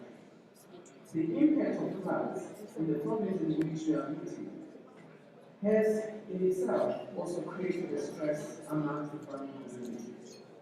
Drought and locust invasions in different parts of our country have also reversed the green shoots that we were starting to see after COVID-19. These disasters have brought into the fore the reality of climate change. It is important that as the agricultural union we reflect on these matters and engage with government in order to influence policy change where it is necessary. One of the ongoing mechanisms to climate change is the consideration of state support for and animal resources to improve adaptation to farmers, in particular African farmers that are resource poor. As a country, our agricultural industry has remained resilient. We have seen an increase in exports, which have generated a marginal foreign earnings for the country. However, ongoing challenges in the cost of agricultural inputs will continue to put stress on farmers and importantly,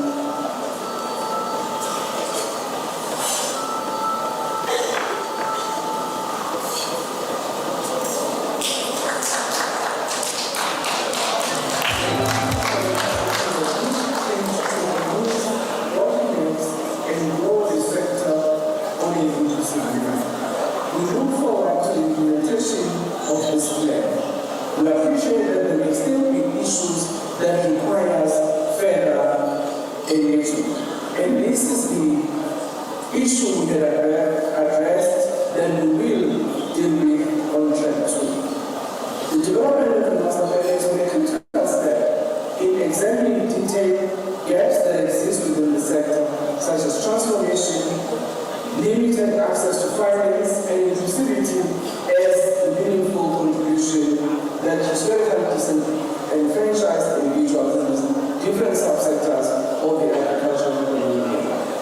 This examination of each individual sector has made us agree on steps that we have to take in order to grow the agricultural economy of our country. Today, I'm sure we have been reflecting on some of these issues as the industry. In government, responding to the challenges of food and mouth, we have recently launched together with the Center for Technology Development and the University of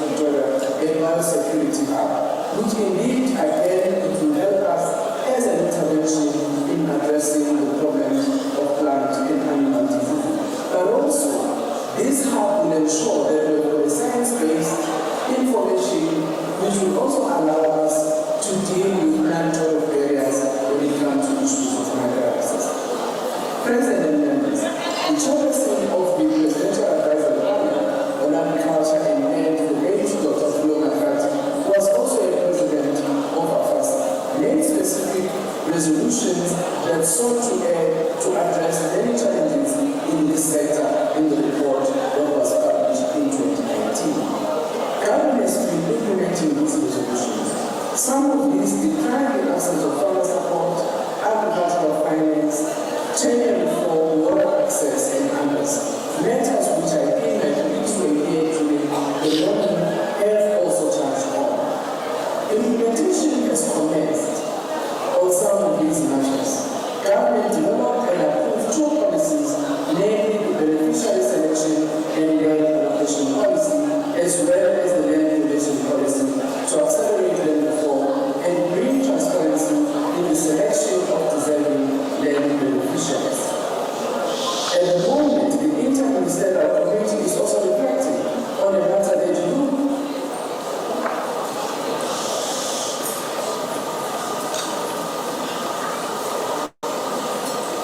I'm sure that before we continue, with yourselves as farmers organizations that are largely impacted.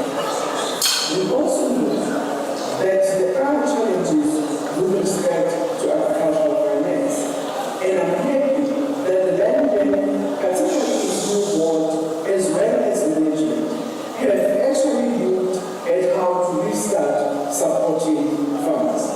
We are also looking at further engagement with the Industrial Development Corporation, IDC, to ensure that the resources that we have put on the Agri Fund benefit a majority of farmers.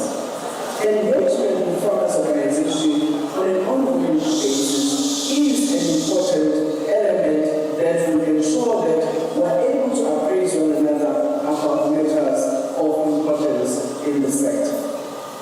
I therefore wish to indicate to you, as I've done before, that our job as government, particularly the ministry, is open to engage with yourselves on these critical matters that affect the sector. I'm also happy that community organizations of Afasa have also been assisting in developing policy and implementing some of the important programs in supporting the agribusiness side of the members of Afasa. I do hope that going forward, you will ensure that as Afasa, you continue to engage government on policy and regulatory issues. I wish you success in your deliberation going forward. As you celebrate your 20th year.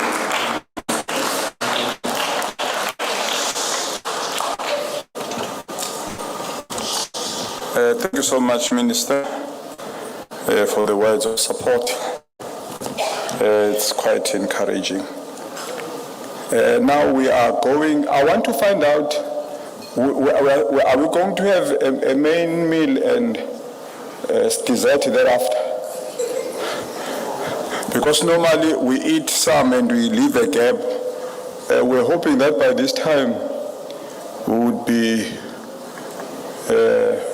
or maybe we have to go to food. Somebody give me a direction there. But during this time, I would like to, where's the bulldozer? Is the bulldozer in the house?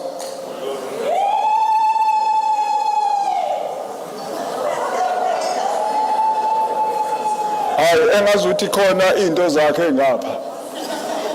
Sondela kumina ke, sondela kumina bulldozer. Sondela kumina. Nkosi Nondaba, cela usendele kumina nawe.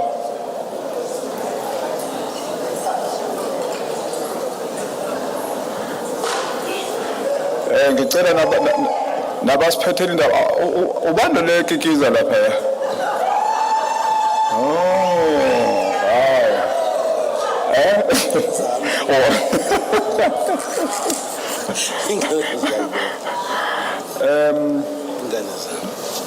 two things ezizokwenzakala la. Niyabona ukuthi the future belongs to the young people. The young fellow here that is the program director is a youth. The leader of the SAFTA is an energetic young bulldozer. And that side, inkosi yami uNondaba, inkosi engaphansi kwayo. Yabona sithina sazi amakhosi kwabantu abadala. Manje mawuhlangana nenkosi egqoka amateku yamangala uthi hawu. Lashintshizwe. So ke uNdaba ezitha lo. Njengoba ke ngibabeka la kunama functions awu2 engifuna ukudlulisa kuona. Number 1, njengoba nibuka the success yalomcimbi. It was co-hosted by ourselves as Afasa and our commodity our organization which are based in KZN. And I want to tell you that without them, this is just a second, we had a best ever 16, on the 16th we had our AGM at KwaZulu, and they did an excellent job.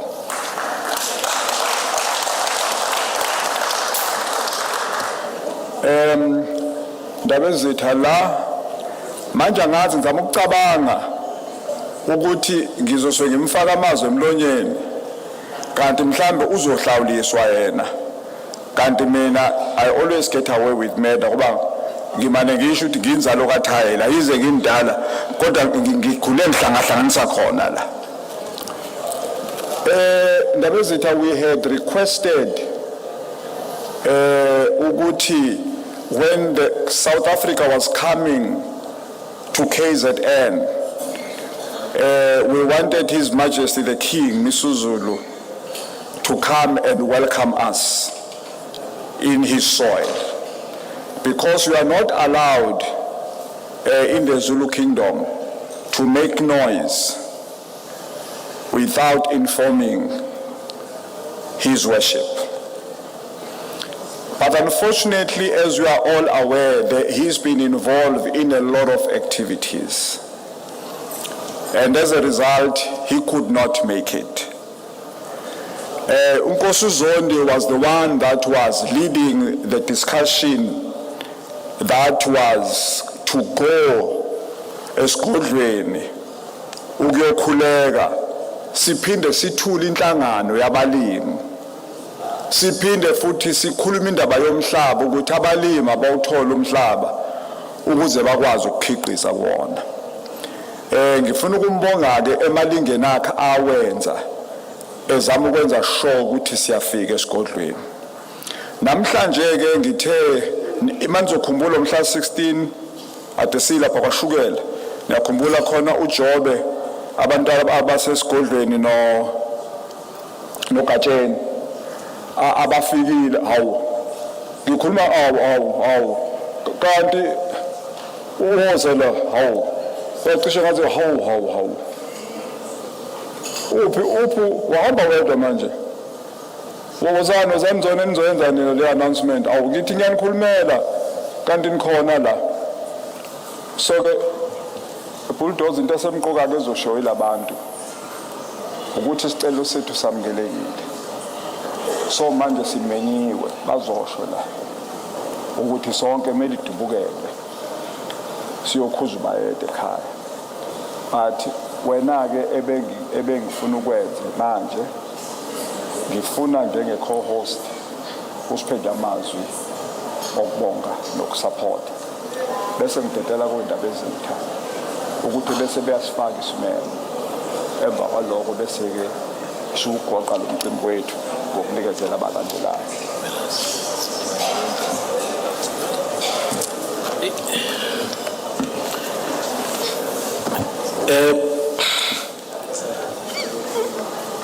Angazi ngithini President Mvelase. I think it's appropriate for me to first appreciate the honor of being given an opportunity to co-host such a formidable, extraordinary, superfluous August event of 10 years celebration of Afasa. This is a milestone. Mamelani, 10 years, black organizations are given 3 months. They will collapse. But 3 months, 6 months, they will collapse. Abayeki but in 1 year they will collapse. Aba give up, but in 2 years they will collapse. Abamhlophe but in 3 years abasekho. Maphinde but 5 years siyagcina ngabo. Hey, this is 10 years celebration. Clap hands for Afasa. Ungabi nomona. Clap hands for Afasa. Phela mina, I'm excited because I'm saying if Afasa could do it, then SAFTA can do it. Then SAGRA can do it. Then ACRA can do it. Oh, black organizations are going over and they're taking over.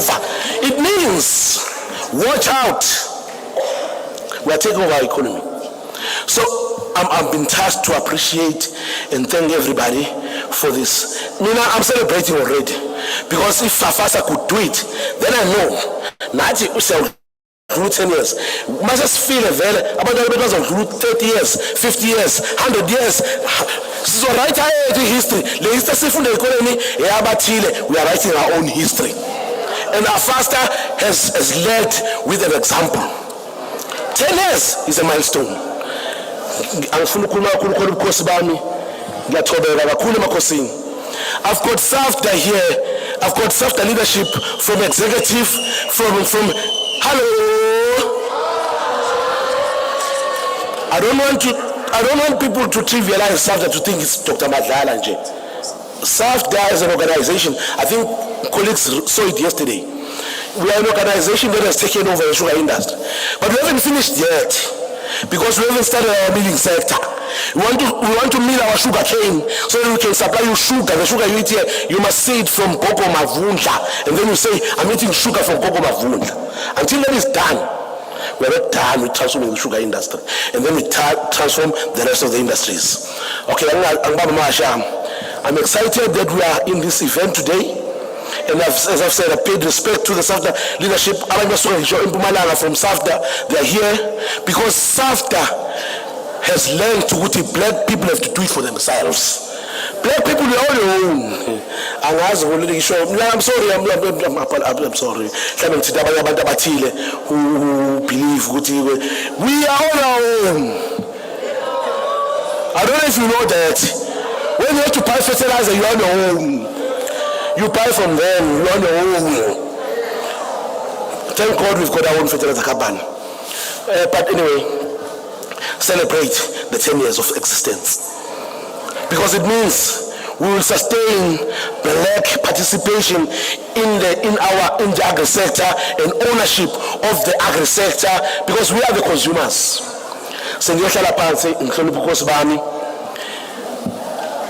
Take it as you go home. Run your own race. We have commodities, different commodities. Don't compete with one another. When you see a success of Afasa, don't think then there's no time to compete here. It's time to complement each other. You must clap hands when something is good. It's time to complement whatever, because the backlog of transformation is so big. There's no time to compete. It's time to complement because the gap is too big. So I'm excited. We are seeing milestones. You know, when I see white people supporting this agenda, I'm saying they are white in the skin only. They are black. Other whites don't like this agenda of black people meeting like this. I've seen this in the sugar industry. Black people meeting like this and excited. We are winning. We are going forward. Otherwise, think it's swar. No, this is good, man. We are a majority in this country. If black people are succeeding, it means a future for their children as well. Why are we apologetic about this? So, Senor Tlalapanzi, thank you so much, Afasa, for leading the chat, for leading us. and showing us it can be done. We are doing it 15 years, we are celebrating again. Let's celebrate these victories. Let's celebrate these victories and celebrate another 30 years, 20 years, 40 years, 100 years. So, makhosi asedlukulu, siyanithobeka kakhulu, ungibize namakhosi, kodwa bomvelase, befana ngikhulume ngedwa la ngoba bengoshaya ingoma mina. Ngithi mina, amandla! Amandla! Hayi, niyasaba ukuthi awethu amandla, amandla wethu, amandla! Amandla! Phela ngeke mangabe siKwaZulu fena kwazeke ukuthi liberated thina nje sidalwe kanjalo nje sidalwe ngalendlela ukuthi sicultured ukuthi siyagiya makukuhle siyagiya sijabule sigiye mawuzonda lokho ke okwakho lokho kuphela siyawuna nje engani wona isiphethe wena 10 years so wena 15 years siphinde 20 years hayibo bamba velasi siyakudela siyakhona amandla.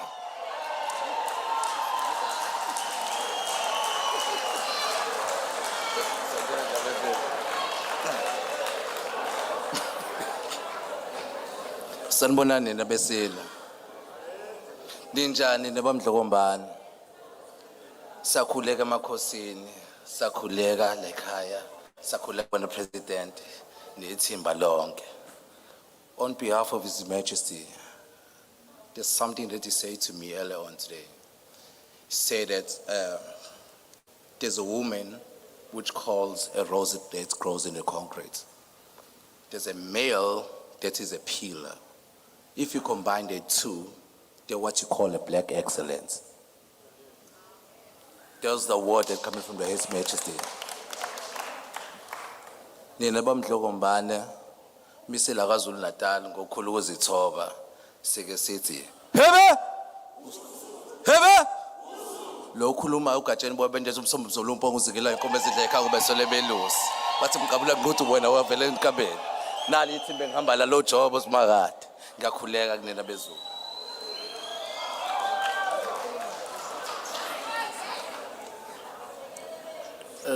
Sibonge ithuba mengameli cishe akukuningi ngoba sekuhlwile umuntu abingelele nje indlu yonke dathi ekseni besibhizi ne Farmers Day kwaMpumuza kanti umuntu wayemenyiwe la hayi ukuthi Afasa kwaMpumuza kodwa khona mningi kwaMpumuza uAfasa cishe kulokho kubekwa umongameli igama eliqondile lokuya kumdlokombane belangaphuma eliqondile kodwa basikaZulu esini lesihlanu bangasipha lona so umuntu usesaba ukuthi nje aqinisekise idata ngolesine kanti bekuthi ngoba umdlokombane ungasegoli cishe kusasa ekseni so ithola ianswer bese siyibuyisa cishe uthi iphuma inkomfa kusasa so besina idate. Siyathokoza kakhulu.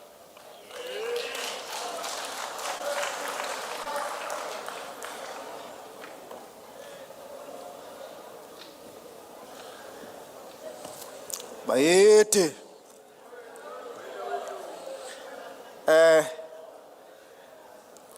inkosi uZondi ke bengengezwa ngayo ndabezitha sithoba nje angazi kuwe ndaba ukuthi mhlawumbe usekhona yini umhlaba umuntu ongamsikela wona omncane nje ongatheni nothi awube ngangami nje ngoba ngifuna nje ukuhamba ngiyiqhenya la ngihamba khona ngitshela abantu ukuthi inkosi yami isikora inkosi yami isikora yabo ngiyacela ndabezitha ungishele nje okuncane nje kwazeke umuntu ongithintayo nje ngithi inkosi yami iyajima iqukula izinsimbi bawungihlonipha abantu lokho nje so makukuhle kuwe ngiyokuthinta makuphela lapho okuncanyana nje ongatheni siyabonga kakhulu ayikho into enhle njengokwazi ukuthi wamkelekile lapho khona ngoba izwe phela leli kahle kahle elawa amakhosi njengamanje siza kuma awards ngizocela ukuthi when you are called you come this side your name is called please usukume fast and come forward. Ngizocela uMathidi to come forward so that he can present the award.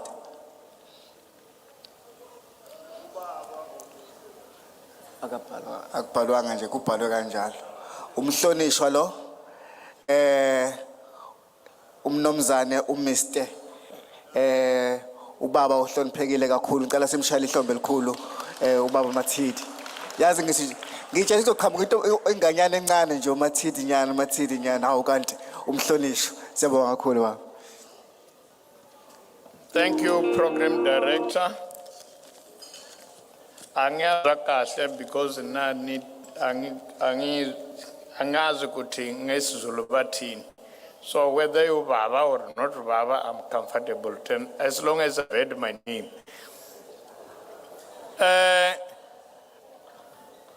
President and all the guests that are here, all protocol observed. Due to time and some diabetic farmers would have eaten by around about 6. I'm sorry, I apologize. We'll just do it this one quickly.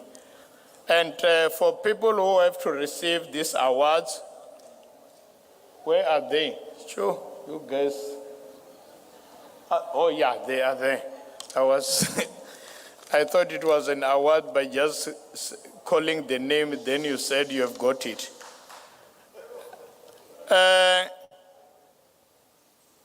This is how we'll start it. Afasa had people who started it, being supported by farmers all over the areas, like Dr. Mtombeni has mentioned and Dr. Smela has mentioned it. We had, initially we had five directors. And I think I'll start by them going down.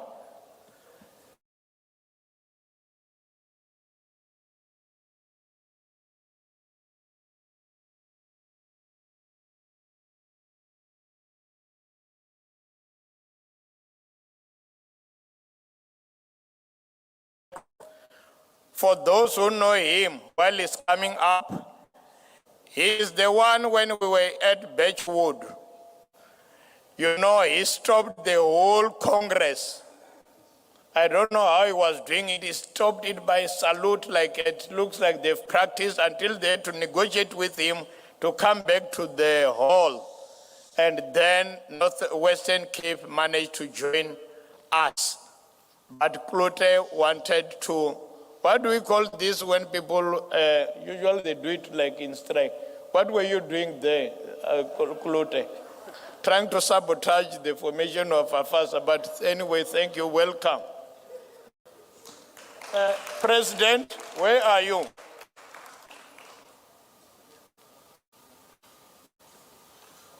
I think the president will be, who you have to offer the, Before I do offer that, I just Mr. Klute, just stay there. There is a short clip that we want to play. Okay. Because this is in memory of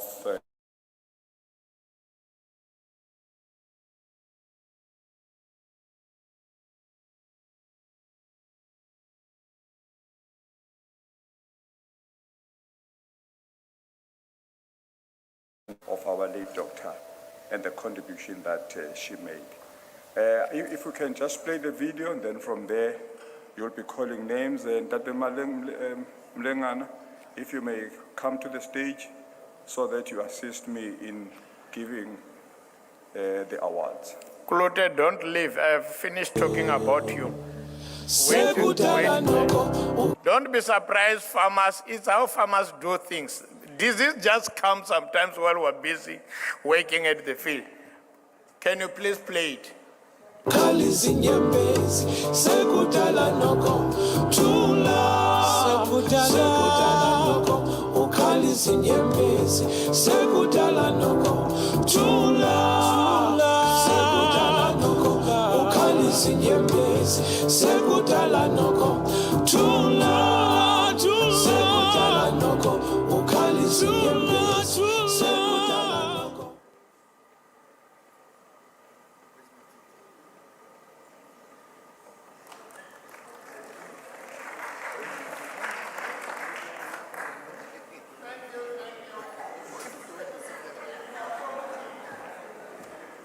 We have in our This is the problem of dealing with the SASSA card gang. SASSA behave like this, and I was looking. And the oncoming Sasa do the same. And, and I was looking at all others, they're beginning to, because it's time for SASSA team to I just want, come up, my lady here. I just want to acknowledge you. I want to acknowledge you in a special way.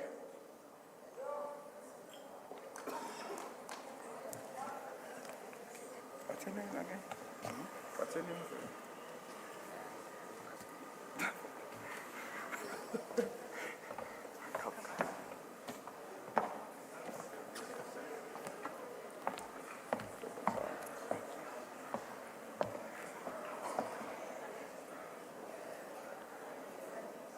You remember Jesus when Jesus said, if you've seen me, you've seen the Father.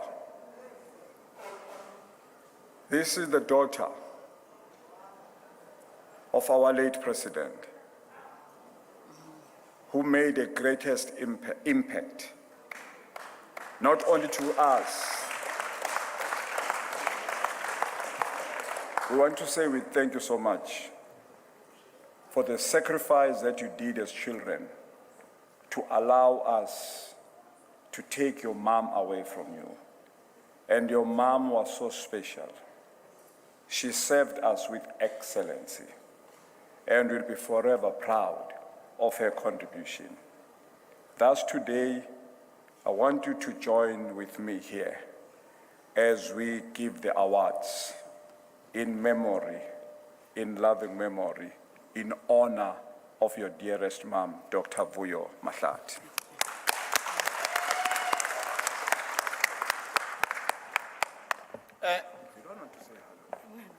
No, I think just say your name. People want to, I can't pronounce Koza good, that much good. We are from far Limpopo there. My name is Lilita Mahlati, and I just want to say what a great honor this is, how incredible it has been for me as her daughter to just see, snippets of her legacy, of things that she has done in her short 55 years on this earth, and how what she has done has impacted many, many lives. The plight of the farmers, of the African farmers, was something that she really, really, really was passionate about. She brought it to far ends of the earth. As high as she rose, as far as she went, this is something that was really, really close to her heart and really permeated throughout all areas of her life.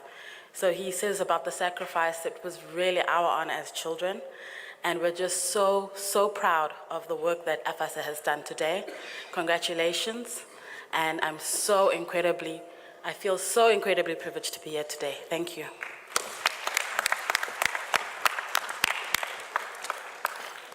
Thank you. And I think the first award is going to be given to Ivan Klute. And you are lucky because you are the first one to receive that award. So, President, you don't know where he must stand. Whatever happens, it's a farmers' meeting. Don't compare us with other professional guys. And also the president is the pastor. Sometimes the spirit calls them to do things in a different way.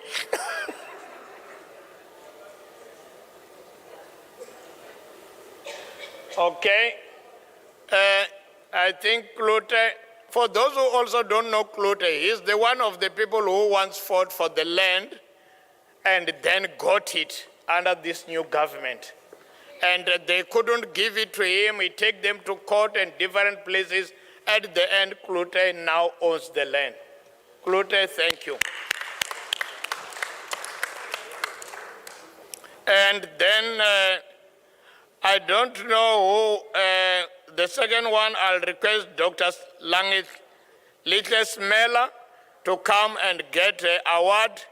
She has been our secretariat for Afasa when we formed it, and then she has done lots of things with farmers, intermingling with them, And above all, she was also working for NERPO, in charge of all the farmers. And Dr. Simela really did a wonderful administrative job to us, and that's why she was part of the directors. Dr. Simela should always also get an award.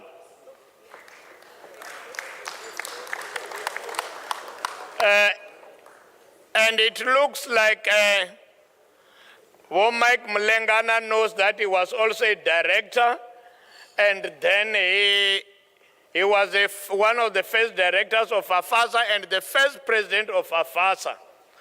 And he only left us when he joined government. And Mike Mlengana, they are still supporting us, these people. That's why they are here and giving us this necessary support. So the first president of Afasa was Mike Mlengana. Can we give him a clap of hands, people? Thank you, thank you. And then, while they are getting the awards, the other director that I didn't mention is Agri Mahanjana, who also served for his 2 terms and then decided to say he's tired of it. He was instrumental in formation of Afasa after he saw the gap. And I don't know who's representing him, possibly Dr. Smela. You'll have 2 awards. Oh, do you have somebody who's going to represent Agri? Oh, yeah. Where is Doc? Where is she? She left. Okay, get it, then you give it to her tomorrow, but at least have 2 awards. You will be the only one who has got 2 awards. And then the last director that we had back then was myself. I'm very much sorry because I acted differently. I think other people will associate with like Mugabe because I stayed too long, far too long, because I served. I'm the longest serving director of Afasa and its first chairperson. I resigned this year, ne? Yeah, this year. Imagine, guys, after 10 years, it's not acceptable.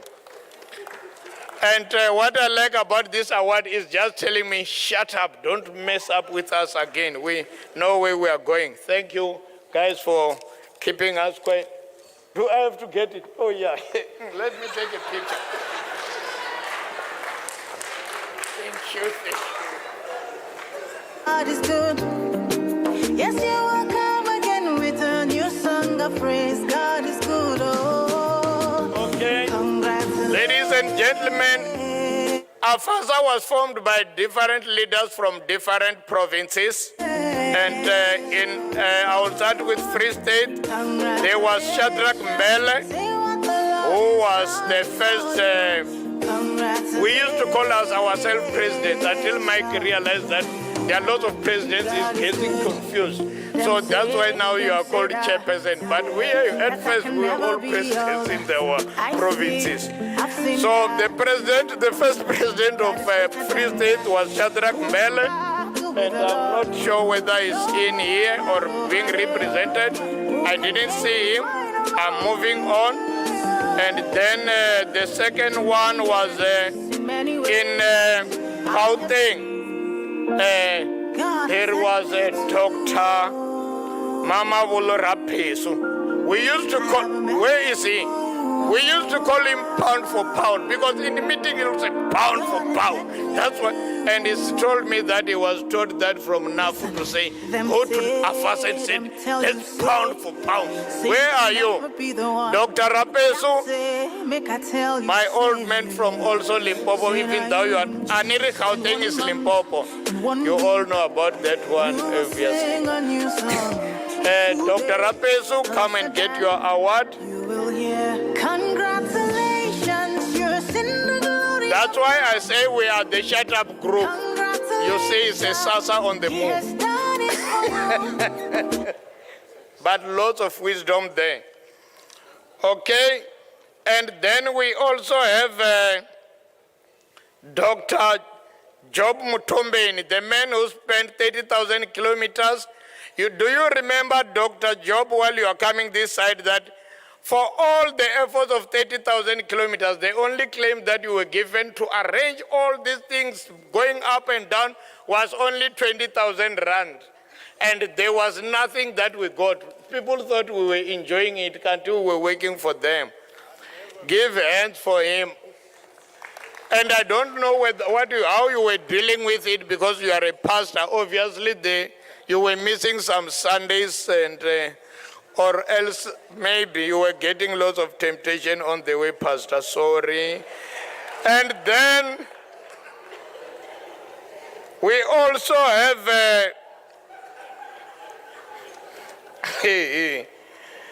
then in Eastern Cape we have Colin Ngameni.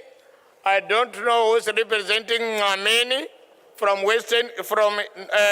Eastern Cape. Ngameni was very much good in English. And me and him always differs, because now I'll always say the Constitution says this. Then he'll say, Mr. Constitution, what are you now saying? So that was Ngameni then. If it's not available, we move on. In Northern Cape, we had David Mabudi. He was the youngest of the group. And who is getting his award? I don't see anybody from coming from him, from Northern Cape to receive his. They will arrange it with the administration. And then the NEC by then had also other people that has to be added. We had representatives for women, and on the issue of women, we had in Ms. Tombi Msimang, the late. We are issuing it to her posthumously. And then, I don't know who's representing her, she will also come. But we also had a lady in Gauteng who was also very much, I like how she will, you don't break, oh, it's not mine. No, I will, okay. You can break yours, I don't care. Okay. Lady Ikanen was one of the ladies who was very much vocal representing women by then when we started it. Lydia, can you also come up? She will talk about being a farmer. I've got this, I've done this, and all this government should support us on this. Sure, Lydia, I can't believe you were getting young. I thought you were getting old. You can't believe that. Maybe you look younger when you are in Durban. Okay, and then from there we also have a youth. We have who was representing youth, and he was Pungo, and you could see when he will be coming, he was representing youth and coming from the youth organizations from in agriculture in different places, working, representing them in BEE and all those. You could see how big he is. Obviously, in olden times, he would have been a police, so that he can give you one clap and then you will understand that, yes, this is a police. Not now when police are even young and not that very strong. And then, who did I miss here? Then I think in Baba Velase, one of your first president for KZN is Dr. Manda Buthelezi. I remember he used to enjoy to sing. I don't know whether he took over Mtwana or Buthelezi or Gaj. He will always sing at our functions a lot. So I don't know whether you will take over as KZN because maybe you sing well. Unfortunately, because Afasa has got other rules and what was if Mike, did you fire him or what? But I just know that he left unceremoniously. In Northwest, we had Silo Lisupi. And if it's not there, Lisupi was the first president of Northwest. You know, positions are not easy. I don't know why. It's not only in politics, in chieftainship, in churches, even in farming organizations. Because when Lisupi couldn't get, obviously, come on, Lisupi, if you are here. When Lisupi couldn't get the presidency, he left the organization. It's normal, don't be surprised about that. And that's when we said, oh, the last president of Afasa, son of my father, could you please also come up? Gideon Murule end up taking over because Lisupi only works until the election. After election, he disappeared because, so please, if you lost the election during yesterday's discussion, please don't leave the organization because we'll call you Lisupi number 2, Lisupi 2. Okay, then there was I don't know who's going to receive the one for Dr. Tina Jumat. She was the minister who was instrumental in the formation of Afasa. Who will be representing Tina Jumat Peterson? We don't forget people who started. If nobody's here, that will be admin job. Now I'm not involved in that. And then we also have a posthumous award. This one has to be given to Judge Hetisani, who was responsible in helping us on the issue of legal matters. And so when I look around and see nobody coming up, I assume it's administrative staff. Okay, then when all those people have left, like Shadrach Mbele came and go, we didn't leave it as a vacancy. There was Pizzo Thomas. Normally people know him as Pizzo. Let me call him Thomas. Thomas, today, Thomas is also one of the people who was instrumental to make sure that Free State shouldn't disappear. That's from what I've picked up from the names. And then in Eastern Cape, when Ivan Klote started getting frustrated by when government took his land and realized that it's not farming, then Ishmael Mtala came and also took his place. And I think you have the one for Ishmael, ne? Because sometimes I'll call people and when they don't have award, if you come here and then your award is not there, just stand and take mine, but I'll take it when we get down. Okay,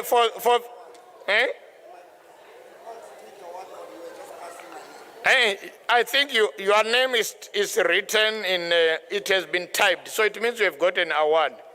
If you don't have it, smile like a gentleman, man. It happens. They will organize, when you don't have the award, it's administrative issues. It's not me. And then, where are we going?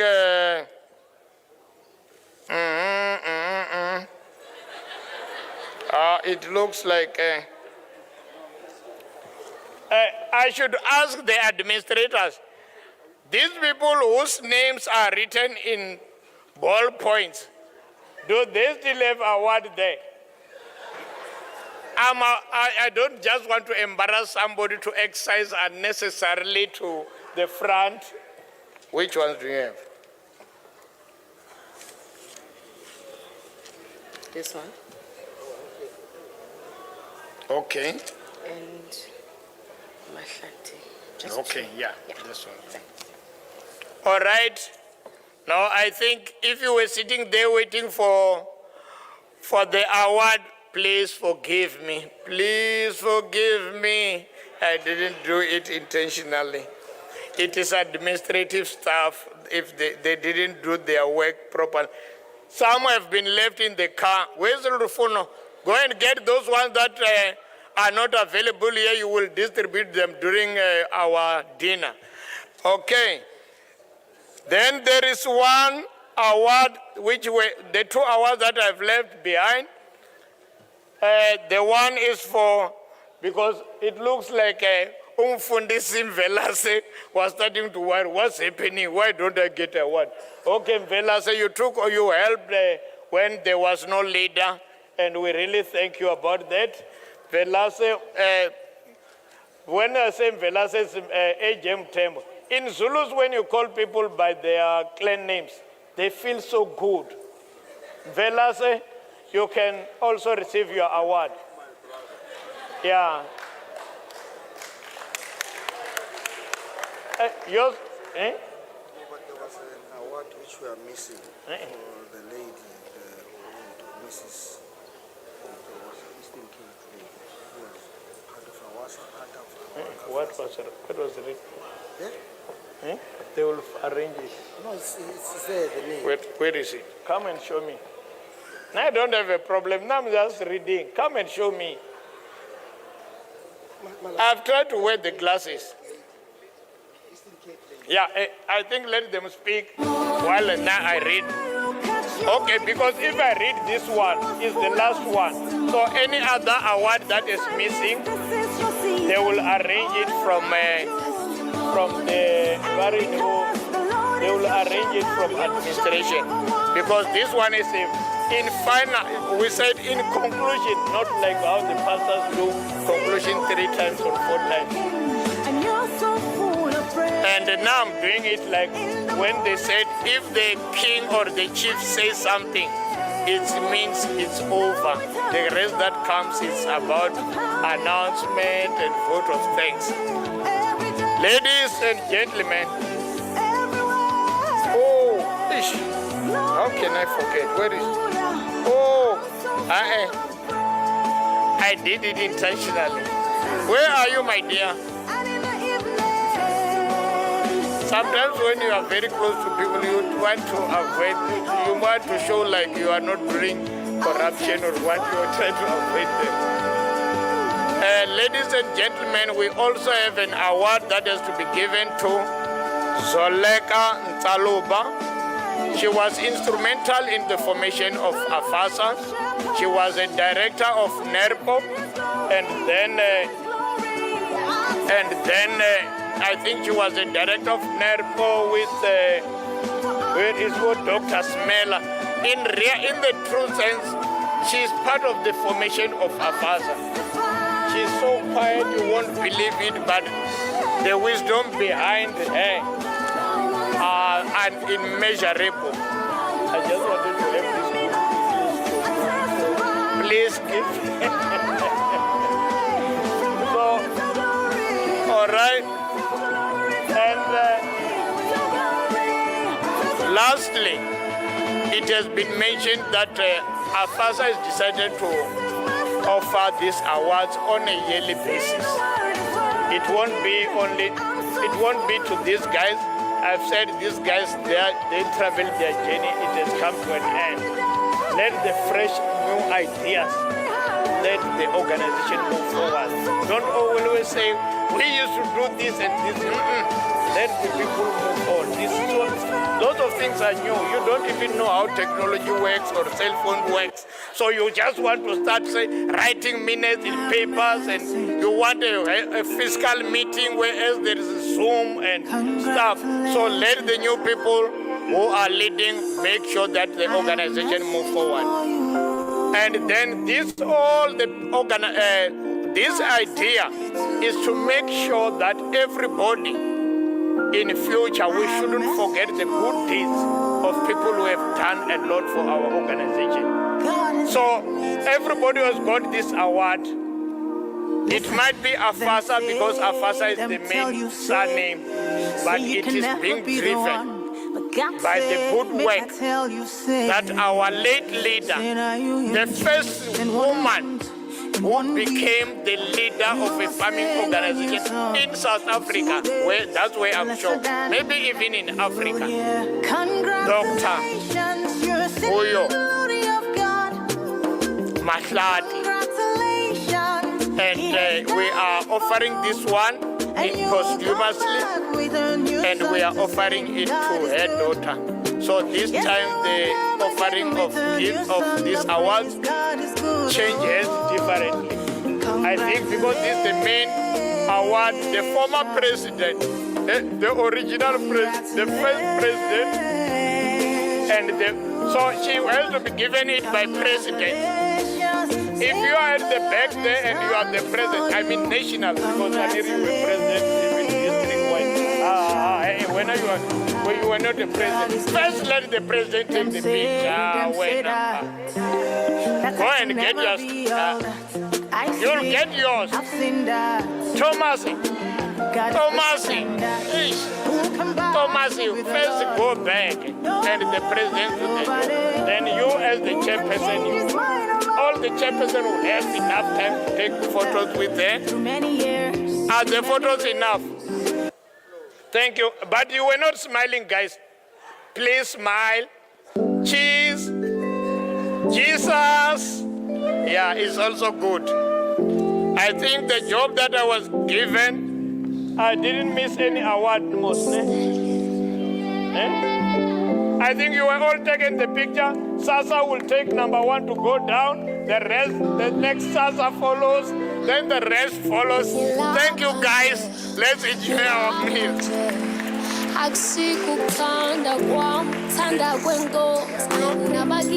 Farmers issue. They said there is a cake. How can we have dessert before we have dinner? Okay. Cutting of cake. Where is the cake? Hey, now I need my award. Who stole my award? Like the president. What?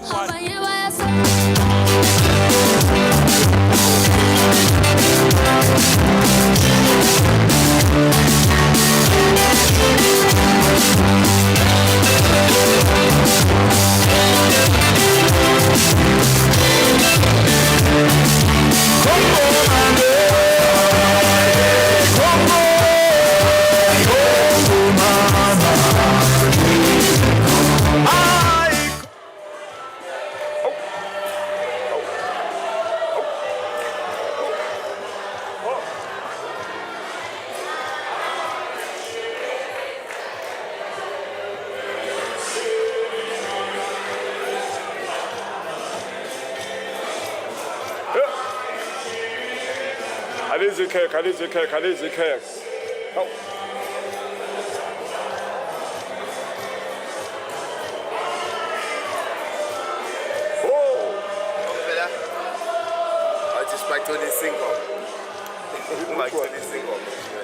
Which one?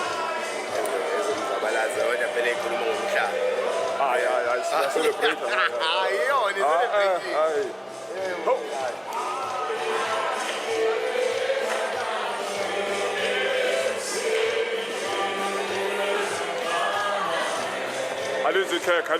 Alizi cake.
Ah, DJ. DJ?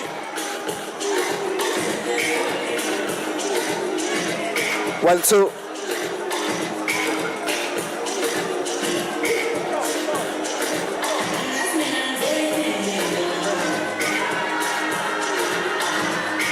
One, two. Akumele sidle bakwethu. I just want to inform you, food stations, those who are seated this side, they will go that side, and those who are seated that side, they will go that side. DJ, you can come back. Abangapa, bazoya ngapha. Abangapa, bazoya ngapha.